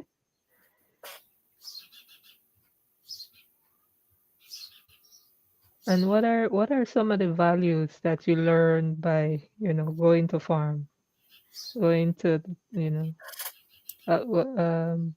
be um eat The eat a, first, whenever you go to the farm, to the Ichari. the first thing every human being must know that you have to eat to live. Mm-hmm, And if you grow your own food, you're going to always have something to eat. If mm-hmm, you do not grow your food, then you have to have the money to go and purchase the food. And sometimes, if you don't have the money, you have to go and beg the food. And begging is not a good thing because I think when you start begging, people lose respect for you. mm-hmm, And today, even here in America, where there's so much for people to gain and do and get, begging has become like a day job. mm, It's sad. You will go there, you will see somebody by the bus stop or by the store or by the subway. You go there tomorrow, the person is at the same spot. If you give him a security job, he won't stay at the same spot. It's really, really frustrating. So food production, Mm-hmm. The Garifuna people had a nation, and they knew that they had to grow their own food, and that they did. They got not only did they grow enough to eat, but they sold a lot of their food to different nations of people. They went fishing. The people in the Garifunas in St. Vincent used to do whale fishing. In fact, they still do it. They call it blackfish.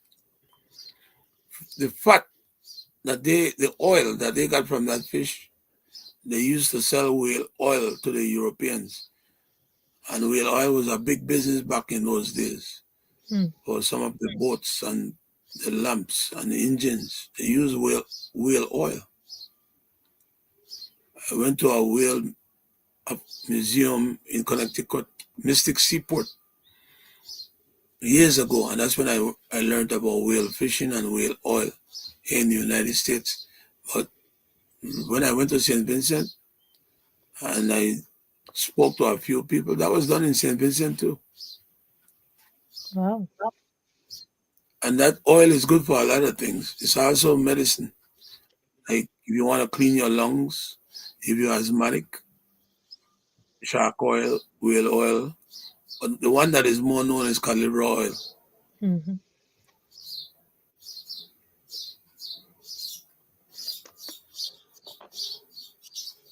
Okay. Sermon. Next is the Garifuna flag. Do you remember the word for flag? Fandari. What's that? Fandari. Or Fandari. Fanidira. Fanidira. Fanidira.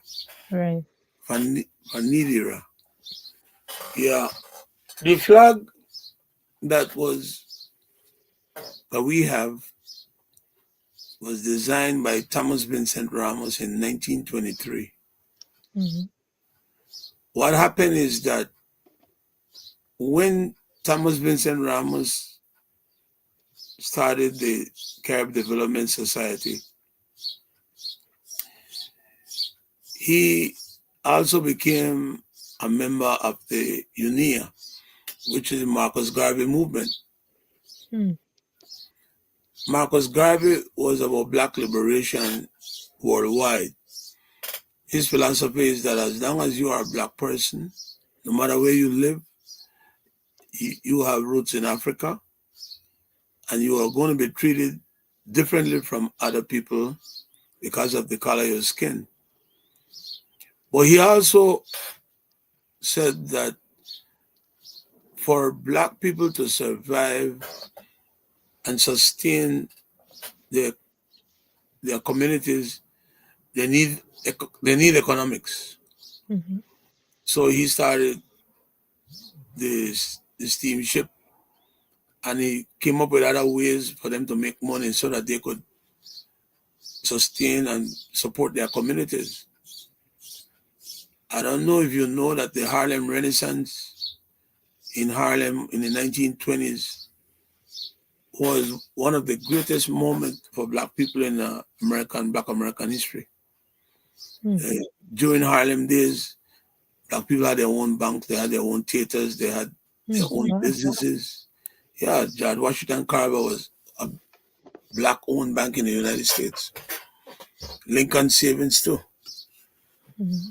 But everybody would come to Harlem and they would go there, they would have movies, they have theaters, Black people would be dressed, they have shows.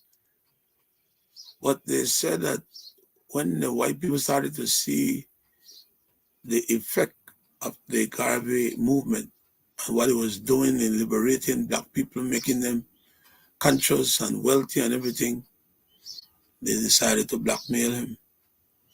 Well, T.V. Ramos probably said, you know what? We Garifuna people have the same problem. Here we are. We removed from our homeland. We displaced people, but we need to talk about Garifuna nationalism. Mm-hmm. So he said, you can't have nationalism if you don't have symbols. So it's one of the national anthem flag. The black represent the African people, the white, the peace made between the Africans and the native yellow-skinned Kalinago Indian. And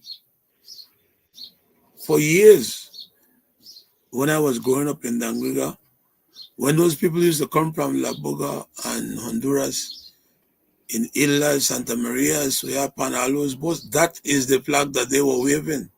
Oh, wow. And I'm 71 years old, so I know of this flag. Mm-hmm. But you know what happened? People want to be famous and they want to be known for something. And now, when you go around, some flip the flag upside down. Some have a symbol that they created and put it in the middle. But the flag that T.B. Ramos designed has nothing in the middle. It's just black, white, and yellow. Mm-hmm. And there will be a day when people will get to realize that you can't have different national flags. You only could have one. Anybody could make a flag and make it any color they choose to make it. But what is the purpose of the flag? Why are you making the flag? You can't be making a flag just to say, I want to make a flag to make a flag for flag's sake. So we have to value the flag because it was designed by a Garifuna hero, national hero. Well, I consider him to be an international hero because his teachings and his values and what he stood for is strictly Garifuna. I think he loved his people so much that he would have done anything to preserve the Garifuna culture. But he made sure that people know that we are a force to reckon with. We have a rich culture, and that is the reason why the Garifuna celebration is a national holiday in Belize. Mm-hmm. He even left 800 acres of land in Sarawi that he got from the British so that we could do farming. And that was added to the Garifuna Reserve South, which stretches from Holy Ghost School area all the way to St. Bite and those Jonathan Point and those places. That's a big parcel of land that Garifuna people used to use, traffic, roam from one place to the place. They did fishing, they did hunting, they went Ahina, they got wood. They did a lot of things in those areas before the British came there after they signed the Treaty with Guatemala in 1859. And they came there and tried to impose their will on our people to take away the land from us. Mm-hmm. But we have to fight. We have to preserve our land. If not, we are not going to have anything left. Mm-hmm. If you don't have no land, you better have some wings to fly in the sky. No. Get the land, work it, do something with it. Mm-hmm. Farming now is more essential than before because the price of food has gone up so much. Mm-hmm. It's better for you to grow your own food. Right, Venaro.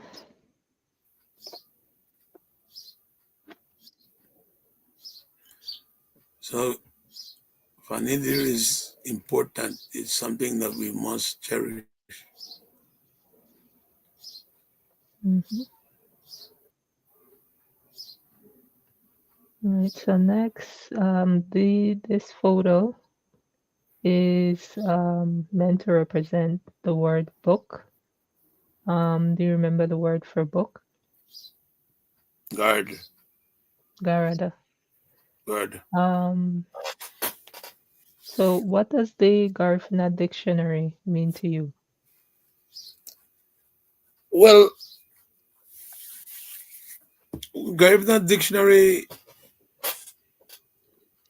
is one of the tools that we use to preserve and teach the language. The first person that wrote this dictionary was a French priest, Mm-hmm. and he went to Dominica, and from Dominica he went to St. Vincent for a little while, but we knew that we had to have a dictionary so that we could use it as the tool not only for the definition of words, but to help people write and teach the language. Mhm. There have been Roy Caetano was the first person that did the publication, and then Ruben Reyes, I think, translated the book into 3 languages, and now you have those 2 dictionaries that are available for people to use. Mhm. But there are thesauruses and other, getting back to grammar, there are other things that we can still work on Mhm. because 1 or 2 people can't do all the work by themselves.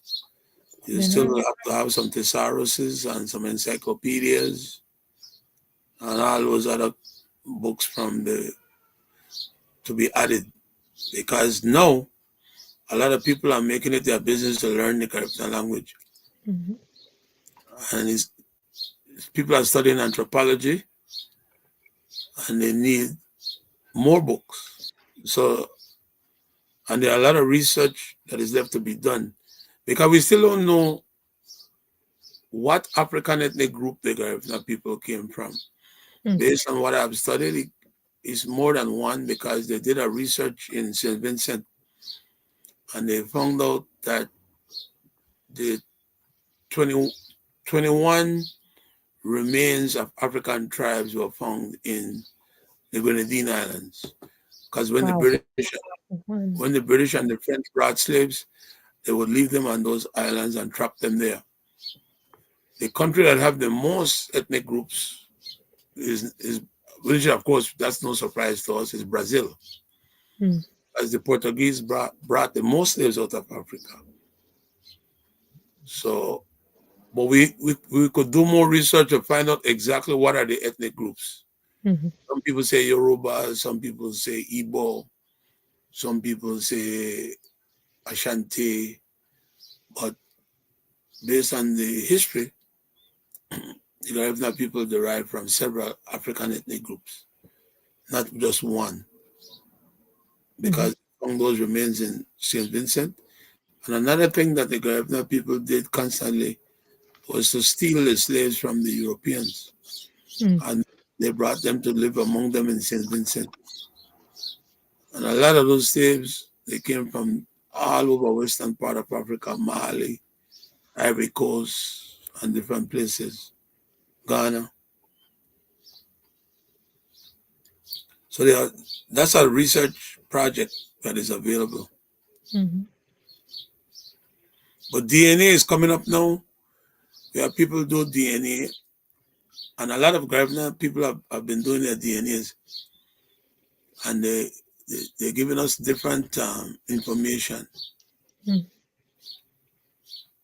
I look at the Mende tribe, which is between it's all over West Africa, and there are 12 different tribes in the Mende people. So if I was to do some research or encourage anybody to do research, I would tell them to do a case study on the Mende tribe and the Garifuna people to see what are their relationships. But Mhm. I strongly believe that some of the Garifuna people came from that group. Mhm. Back in the days of the Mali Empire, the one of the greatest empire in West Africa. Okay, it was Mali, Songhai, and Ghana. And in those days, they had the University at Timbuktu, Mhm. where scholars from all over the world went to school. One of the oldest university in the whole continent of Africa.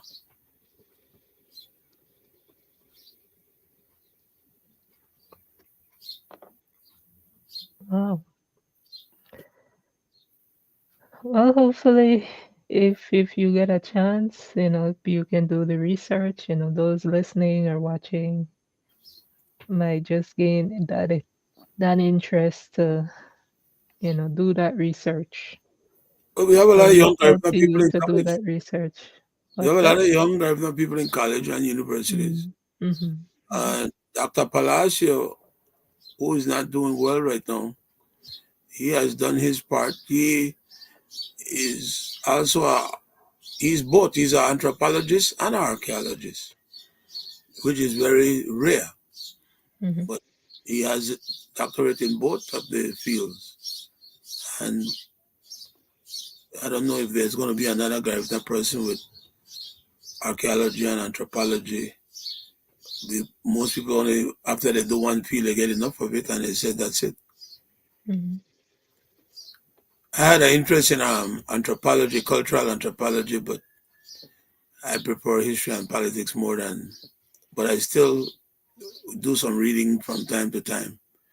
And I follow up all these articles that are coming out. Once it's anthropology, I spend some time reading it.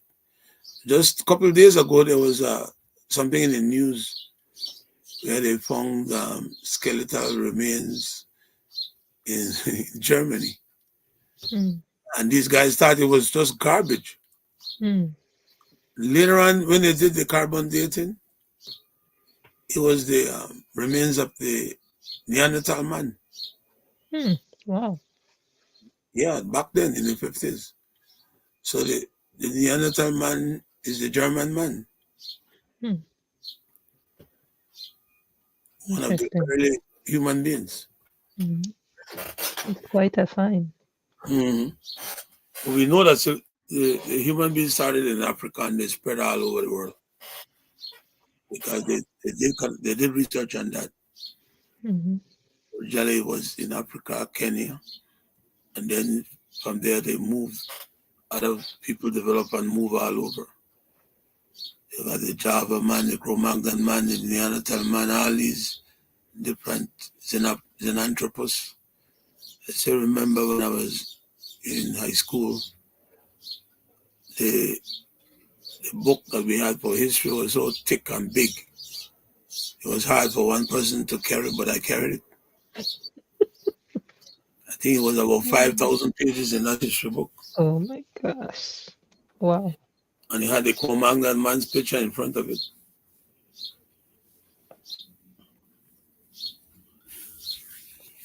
Wow. Okay, Sarah May, thank you for that. So, do you have any talents or hobbies other than what we have discussed that you want to talk about Well, and you do on your my free number one time? hobby is football. From the time I was a kid, I've been playing football and I'm addicted to the sport of football. So, you're And looking I would forward say to World Cup then? sports, Mm-hmm. because I play other sports. I play volleyball, I play cricket, I play pool, play dominoes. So sports in general, but my main hobby is the sport of football, what we call soccer here in the United States. Mm-hmm. I play the game, I coach the game. When I came to the States, I fell in love with basketball, so I'm watching the championships right now. Mm-hmm. Okay, nice. So, you're looking forward to the World Cup then in a few weeks? Yes, I'm looking forward. The tickets are so expensive, I can't afford one game. So I'll Well, find at time least to you watch can it on watch it TV. from the comforts of your living room. Yeah, I'm gonna watch it. Okay, nice, nice. I'm looking forward to seeing it as well. Mm. Hopefully, countries like Belize will reach the Don't talk final about Belize to me. I'm so disgusted. Let me one tell day you, so we could, you want me to get represent. mad? Talk about Belize and football. Okay, Belize let's is skip. playing the Let's worst skip. football now compared with what they were playing in the 1970s, 80s, and maybe the early 90s. Mm, I don't even watch Belize football games again. okay. It's very depressing. Mm, We had so many good players. We were playing quality football that we could send people overseas to play. And they were not getting paid. We were not getting paid. I know mm, these guys are semi-professionals, but the quality of ball when they play, it's not professional at all. mm. Clearly, we have a long way to go, and hopefully, one day soon we get there so we could participate in international You matches have to and love the sport. like the World Cup. You have to love the sport. You have to have a passion. You have to put in your work. Hmm. You have to take it like a job. But when you go to play, you go to play. You Hmm. want to win. Because losing is not nice. People don't hang Hmm. around with losers.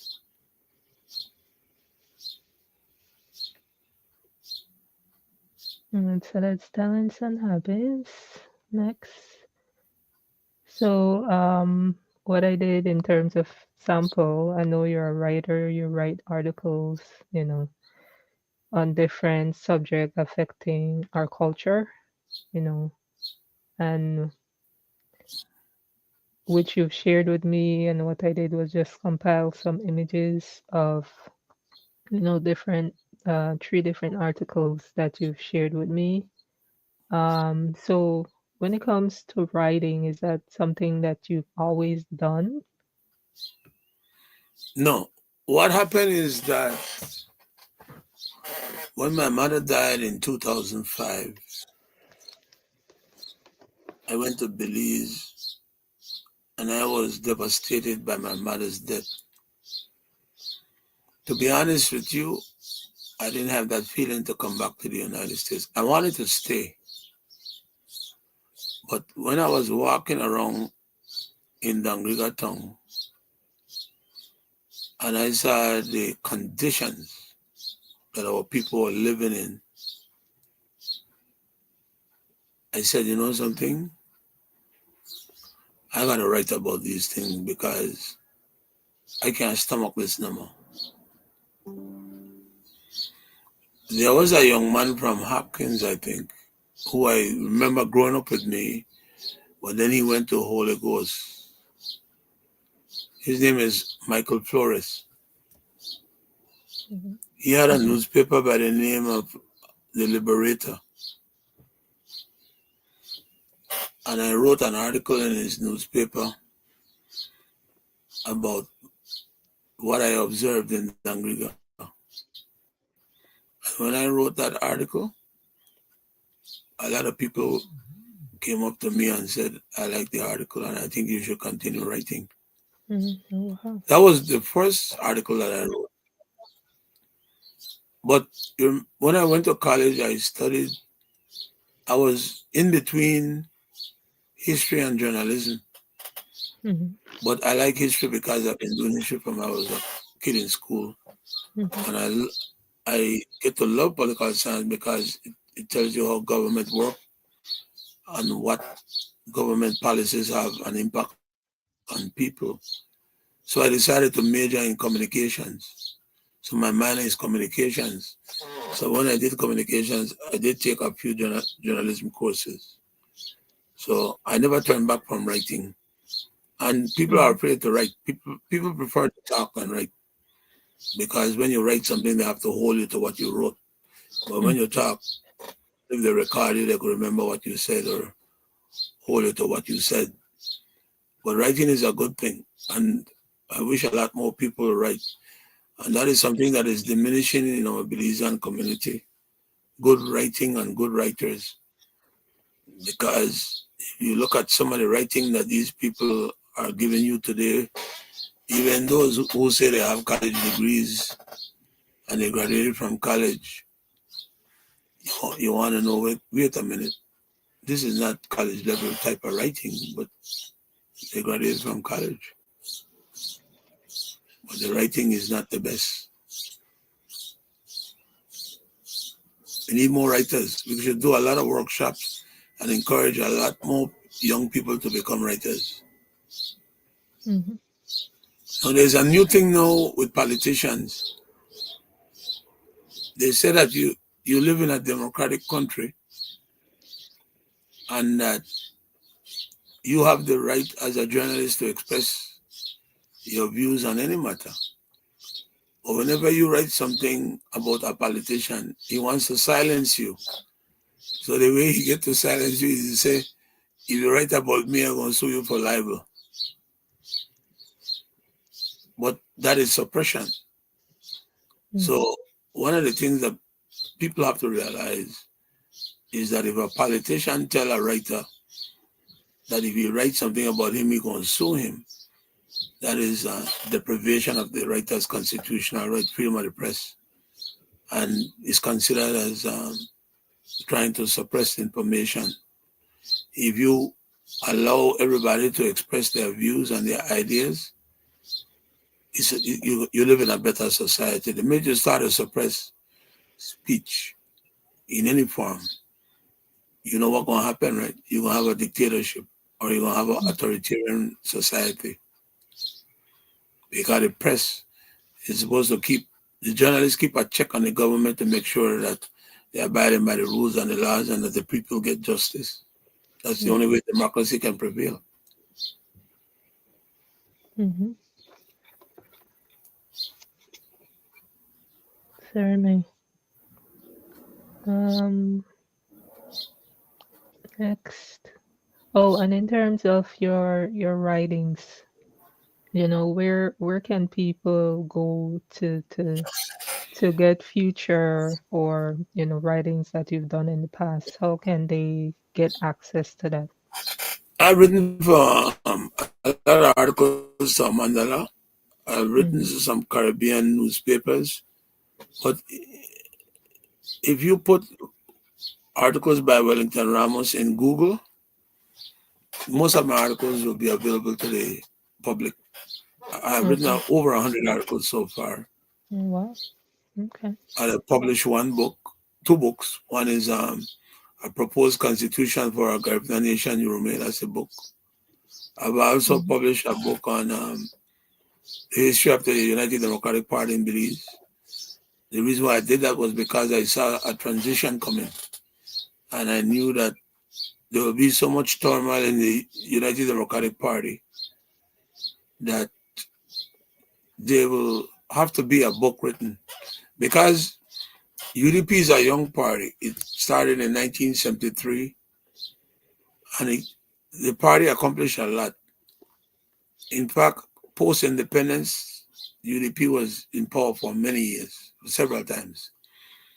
But now they are going through a transition where the party has to rebuild and restructure. But every political party go through that process. But what I think is happening in Belize now, people are reaching a stage where they don't see much differences between the two political parties. So Belize people are not party affiliated anymore Mm-hmm. because there was some years ago I went to Belize and I was walking around at night and I met some guys by this swing bridge. So I said, I'm going to sit down and talk a little bit, man, and get some, started to talk. I think elections were coming up. And then one of the men said to me, he said, you had a Belize now, Mr. Ramos? Well, a lot of people sick and tired of the two political parties. And me personally, I tired of change monkey for black dog. Oh my. That one really made me laugh. Never heard that one before. That's a Creole phrase that no matter who you put there, it's going to be the same thing. Mm. And that's not good. That means your people have Yeah, lost faith that's in so you. frustrated the man was. Hmm. And he came up with that phrase. But a lot of Belizeans feel that way.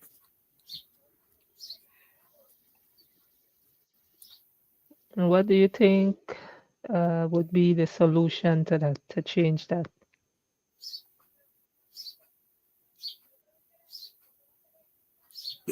Well,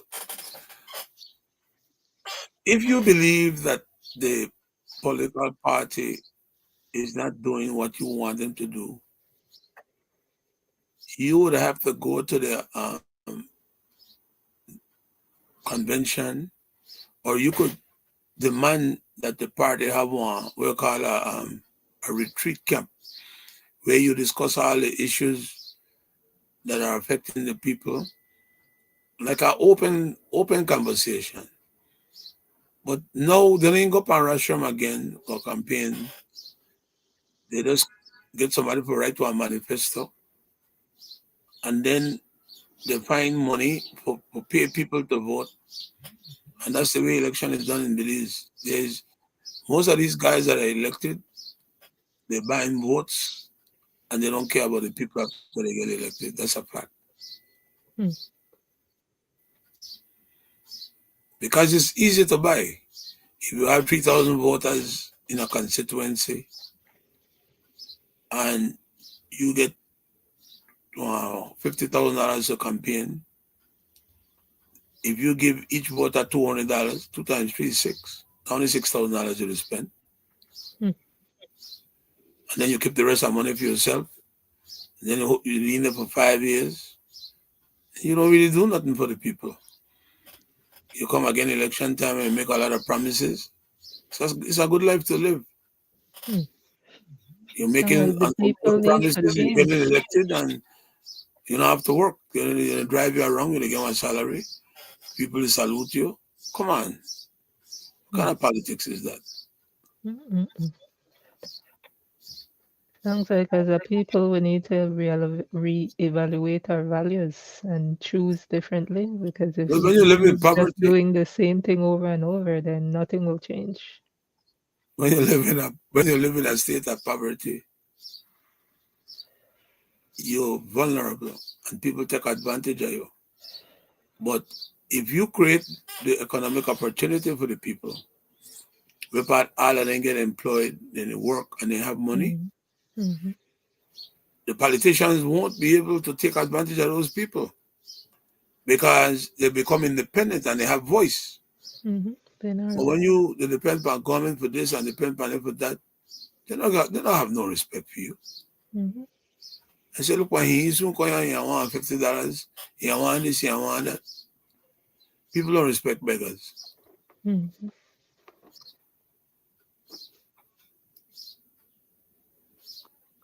All right, let's proceed.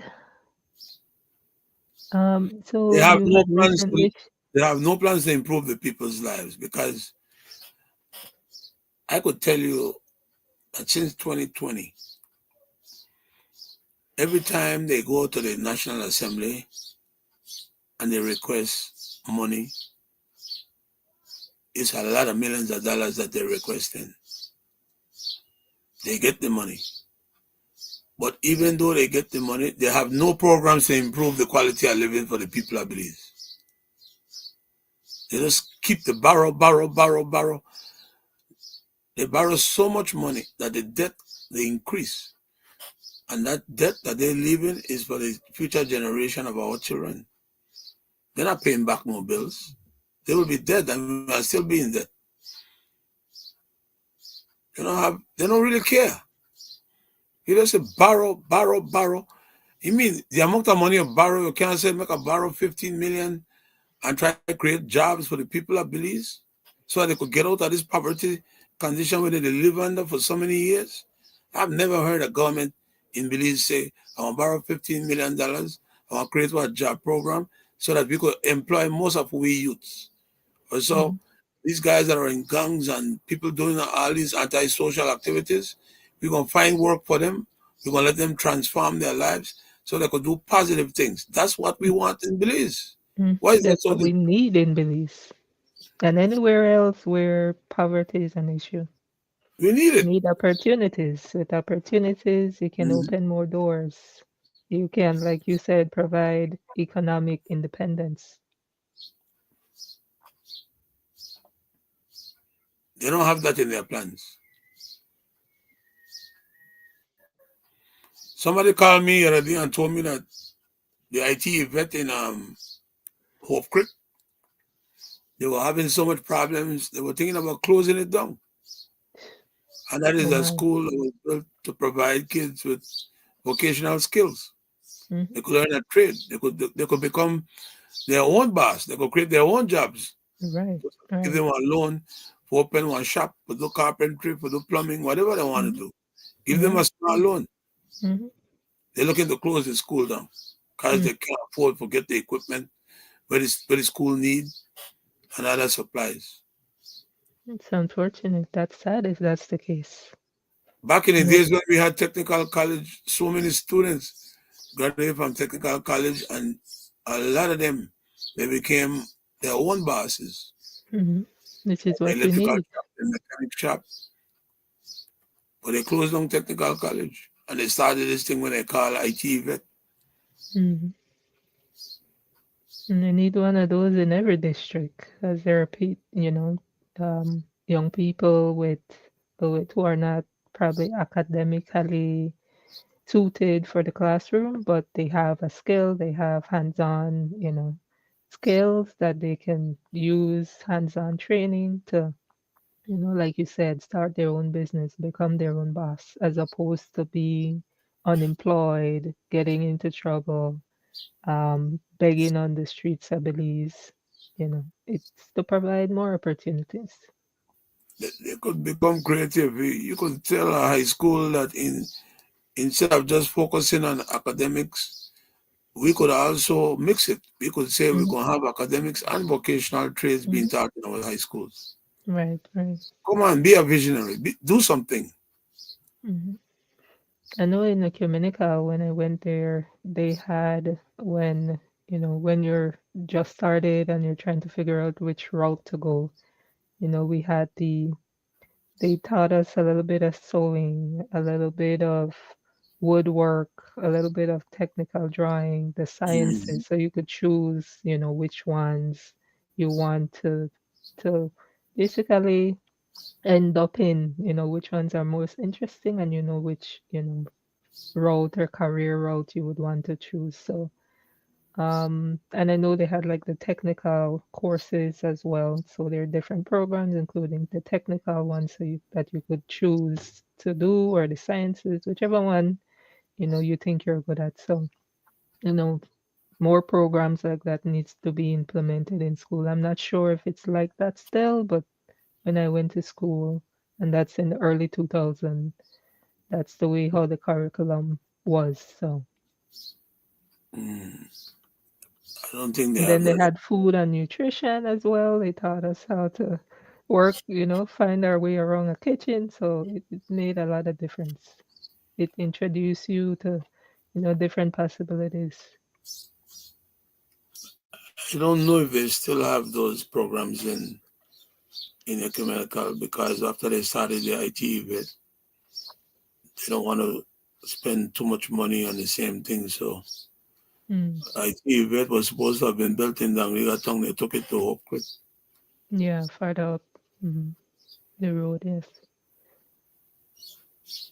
Well, like I said, I feel it in uh, that better is possible. So people who are looking and watching and know they want to do better can mobilize and do better. And of Mm. course, getting help from the government matters, but together as a community, we can do more as well. We can do for ourselves. All right, let's proceed. So you had shared this with me, of the passing of Pastor Frank. Do you want to speak a little bit about Pastor Frank, who he was, and why he was such a important member of, the Garifuna community? Pastor Frank was an important figure in our community. He was a proud Garifuna man, and he is a servant of the Lord that started preaching in Belize. When he came to the United States, he ran a couple of churches. He was a pastor for some churches, but then at one point he decided that he was just going to go to different churches and preach. He didn't want to Mm, have his own church again. okay. Over the years, I saw my friend getting sick, and as he was getting sick, it was sad and hard for me to see him. He lost a lot of weight. He didn't come out like he used to. I think he spent more time getting his treatment um, than coming out. So he'll be sadly missed by a lot of the Garifuna people here in New York City. He's been here for a long time. Mm-hmm. I spoke to him about 2 months ago, but I didn't know that would have been the last conversation I had with him. And even when I spoke to him, his voice was low, as if he was traveling to his next destination, which is heaven. Mm-hmm. So what can we do? We all are going to go one day, but he will be sadly missed. Mm-hmm. My condolences. Mm-hmm. Neighbor Emeragua. May he rest in peace. He comes from a big family because Enriquez is a huge family in Punta Gorda, one of Mm-hmm. the largest. Mm-hmm.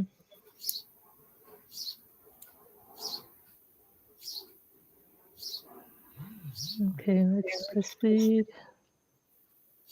So you already gave us, some aspects of the Garifuna history, which we appreciate, and some very interesting notes and facts that, I wouldn't have learned otherwise. So I appreciate that.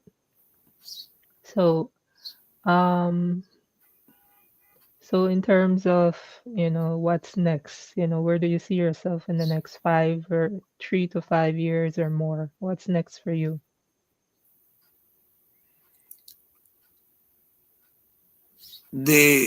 What I would like to see is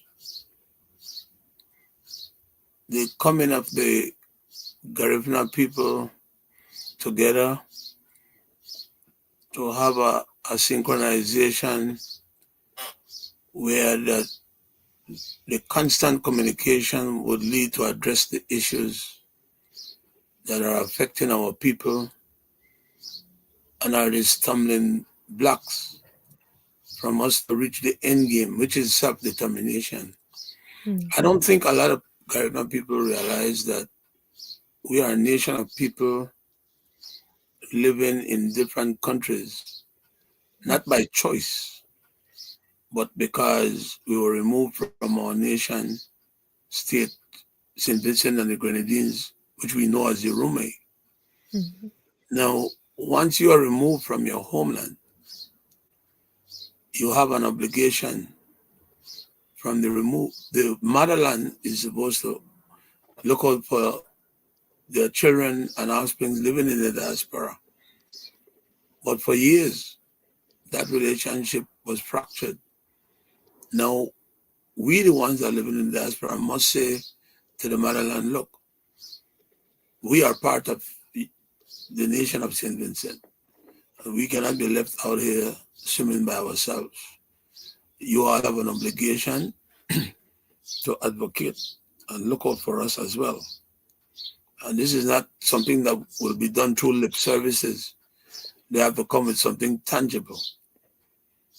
Um, I always say that when St. Vincent became independent in October of 1979, one of the first statements that should have been made to the world that the Garifuna people who were removed from St. Vincent on March 11, 1797 are citizens of St. Vincent, and as such, they have the right to return to their homeland because it was taken away from here without their free will and consent. We're still waiting for that statement to be made, and we have to tell the government of St. Vincent that that's a needed statement. And I'm saying this because even though we were born in all these countries, we are still looked upon by these people living in these countries as strangers. mm, And we are facing a lot of racism and a lot of discrimination, even though we are not, even though we are born there.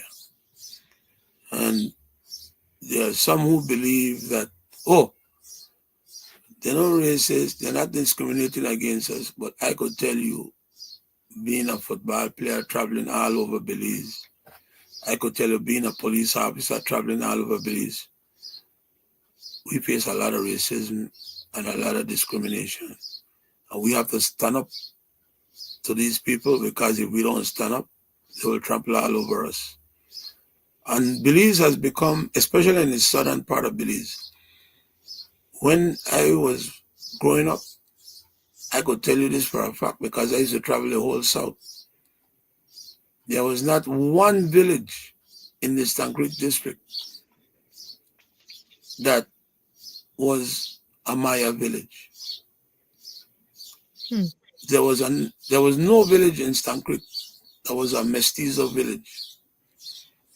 Not that I have anything against the Mayas nor the mestizos, but right now as we speak, in the south, there are 55 villages in the south since 1981. And most of those people are Mayas and mestizos, and many of them came from Guatemala and Salvador. Hmm. They make up the majority of people now. Hmm. And because they make up the majority, they are going to maximize their numbers. Hmm. Our numbers have diminished. We don't even have political representation no more. Not even one Garifuna person is in the House of Representatives Hmm. and the Senate. And we are walking around thinking that they are going to give us what we want. We don't have no political representation. We don't have no voice. Nobody gave us no respect again. And the Creole man say, oh, they're afraid. Garifuna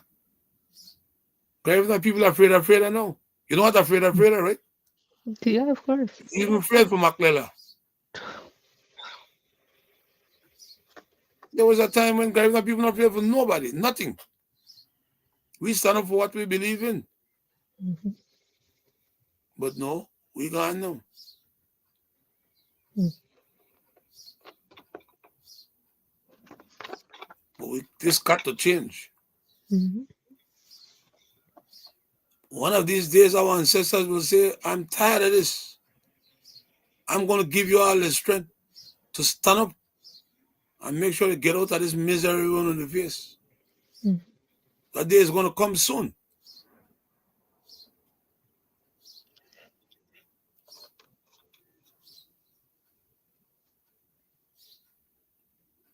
Sorry, man. So in terms of people connecting with you to get future articles, um, of your work, or to get a copy of your work, or access to the books that you published, how can people connect with you? Well, you can distribute my email address, my phone number. It hasn't changed. And my books are on sale at Amazon. On Amazon. You Okay. can get it at Amazon.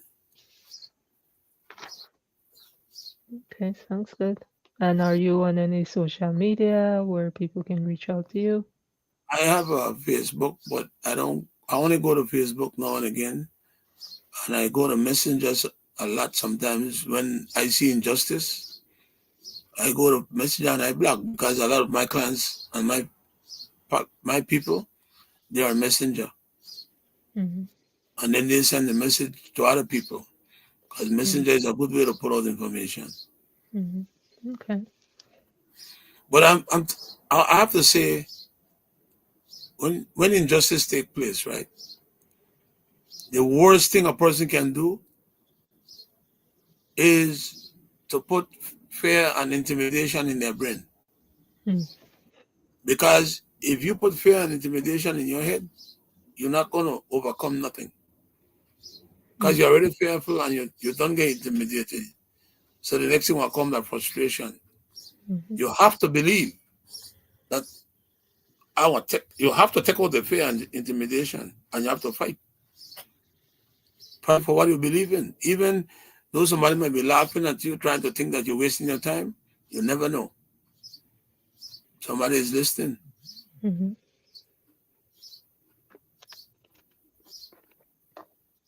Binaro. To believe in it, believe that there's a way, believe that there's a solution, and fight for it. Right now, Hopkins, and Saint Bite are experiencing serious land problems. Mm. And it will get worse because the value of the property going up. People who don't have the means to survive, the first thing that comes to their mind when they are broke is to sell their lands. And then they're left with what? Then they're left with nothing Mm. after they don't sell the land because the money not lasts too long, No, no, it And they will have not. to go shopping. Mm. When the money done, where part they end up? At a relative's house Mm. who they Paying struggle. rent, paying rent, Mm. working to pay So rent.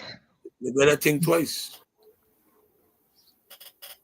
In the research that I conducted, there was a village called Jonathan Point. When the English came to the south, they gave an Englishman permission to cut logwood and mahogany in the Jonathan Point area. And they had the audacity to tell the Garifuna people to move from the area. Mm-mm. And then they moved to the place that we know as Saint Bite today. Oh, wow. That broke up some families, some Palacios and the Marines. They ended up all the way in Barranco. Mm. And probably other families because they didn't want to have no problem with the Englishman. Mm. And this was after we were living there from 1802, 1804. Oh, my. They come from nowhere. They just signed the treaty with Guatemala in 1859 and they come and they tell the Garifuna people that they sign a deal with the Guatemalans and they want them to get out and go somewhere else. Mm-mm-mm. These people don't really care. Now you have the government of Belize coming, leasing, using, and selling Garifuna people land at will Mm. just to make money. They're giving the land to their relatives, their friends, while the Garifuna man is on the line waiting for a piece of land and he never get it. Mm. When you go back to the land's office, you know what they tell her? We can't find your application. Ooh. The application lasts. Sometimes they tell them, oh, we don't send your application at Belmopan, you know. They take money out of their pocket, they catch bus. They go all the way to Belmopan. When they get to Belmopan, they looking at the computer. They say nothing there for you. Mm. Mm-mm-mm. After you don't spend your money, take the long ride. Mm-hmm. You have to spend money for buy lunch. You wasted your time in Belmopan. Mm-hmm. Where you can have a computer system that everything that is done locally is in the computer and you can print it out and show me. Mm-hmm. Why have to go all the way to Belmopan to find out that you throw away my land papers? Yeah, binary. And what we need to do as a people too is take a photo. Since a copy was not made for you, take a photo of it, get it printed, and store it at your homes to make sure you have a copy of what you submitted. If they told you that it was lost, you have your copy at home to provide as proof that you did submit the application. You know, lads, sometimes you're right there in the lands department, but they're not going to look for it for you. They want to get it Mm-mm-mm. run around. It's sad.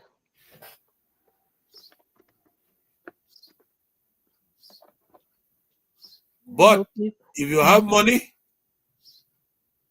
you want to see the papers move fast.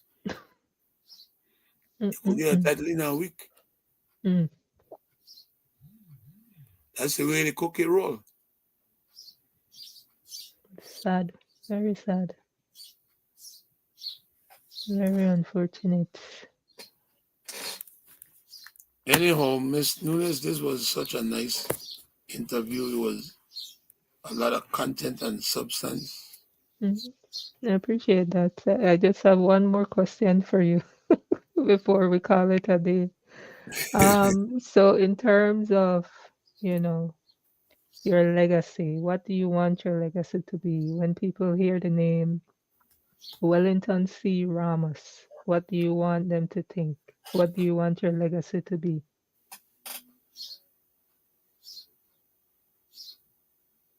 I committed myself to fight against injustice against human beings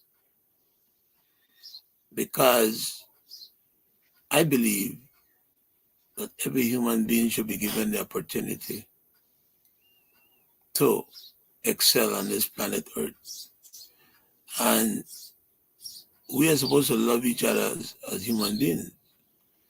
But if we are going to show to other human beings that they're not going to get something or they don't deserve something because of who their race, color, religion, whatever, we're not going to live on this planet peacefully. We're going to be the promoters of war and chaos. Mm. And if you look at most of the wars and chaos and destruction that has taken place historically, it's all because of racism. That's one of the main causes. From there, you take it to the extreme. Like, you don't even value another person. Mm. This racism thing got to go.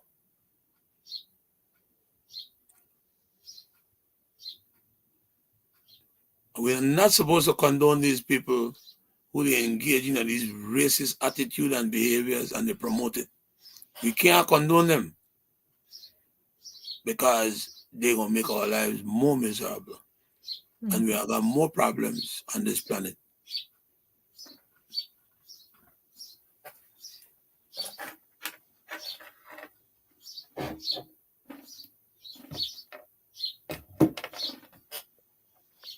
When I was in Germany, I was in the army for 3 years in Germany. And Germany was the place where we expected the war to burst out between the Allied forces, what we call NATO forces, against Russia and Warsaw Pact. But then it came to the point where Ronald Reagan and Gorbachev said, you know what? What are we doing? At the rate we're going with all these weapons that we are making, we mad. Of course they're mad because it's mutually assured destruction. So they started to make some peace among themselves. They signed agreements to reduce nuclear weapons. How long did that last? Today, in 2026, we are right back where we were back in the 1980s. In fact, the world is even more dangerous now because we don't know when the next war is going to start. But we expect a war anytime because that's what we are living now. Everybody's insecure. There's no need to fight war and go and kill up people and cause all this destruction. What kind of pleasure you get out of that? Everything will destroy, you have to build back. But the life that you take cannot be replaced. And you have life too. How would you feel if somebody take your life or your family or your children or your people's lives? How would you feel? All these things we have to think about. But it seems as if some people don't even care.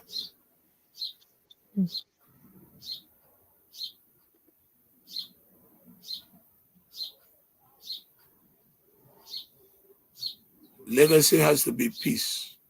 It has to be love, loving each other, and living among ourselves in peace and harmony. That's what all of us should come together and demand that we get that.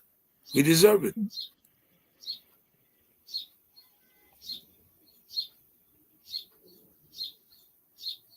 If you've been to war or you were close to war, you can't sleep at night because you know that any day you could die.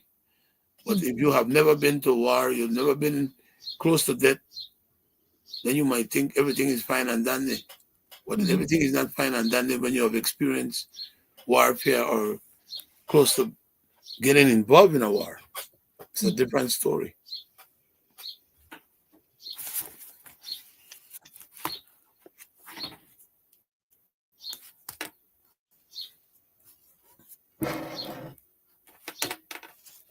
Thinking ebo lo aksum kate.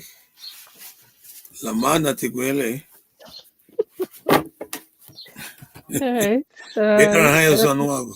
re- Alamatip. receiving receiving what way Ramos, much appreciated. So I want to thank you, for being willing to be on this program, you know, for being Yes. willing to share, your knowledge, your experience, your hopes and dreams, to talk about the issues our people are facing, and what you look forward to and why you do what you do, and how you grow up, so people who are looking, hearing, can learn from you, and your experience. So much appreciated. Sereme, sereme, sereme. Salam again, but thanks for giving me this opportunity, and I look forward to see you again soon. Much appreciated. Ayo, take care. Thank you. Right.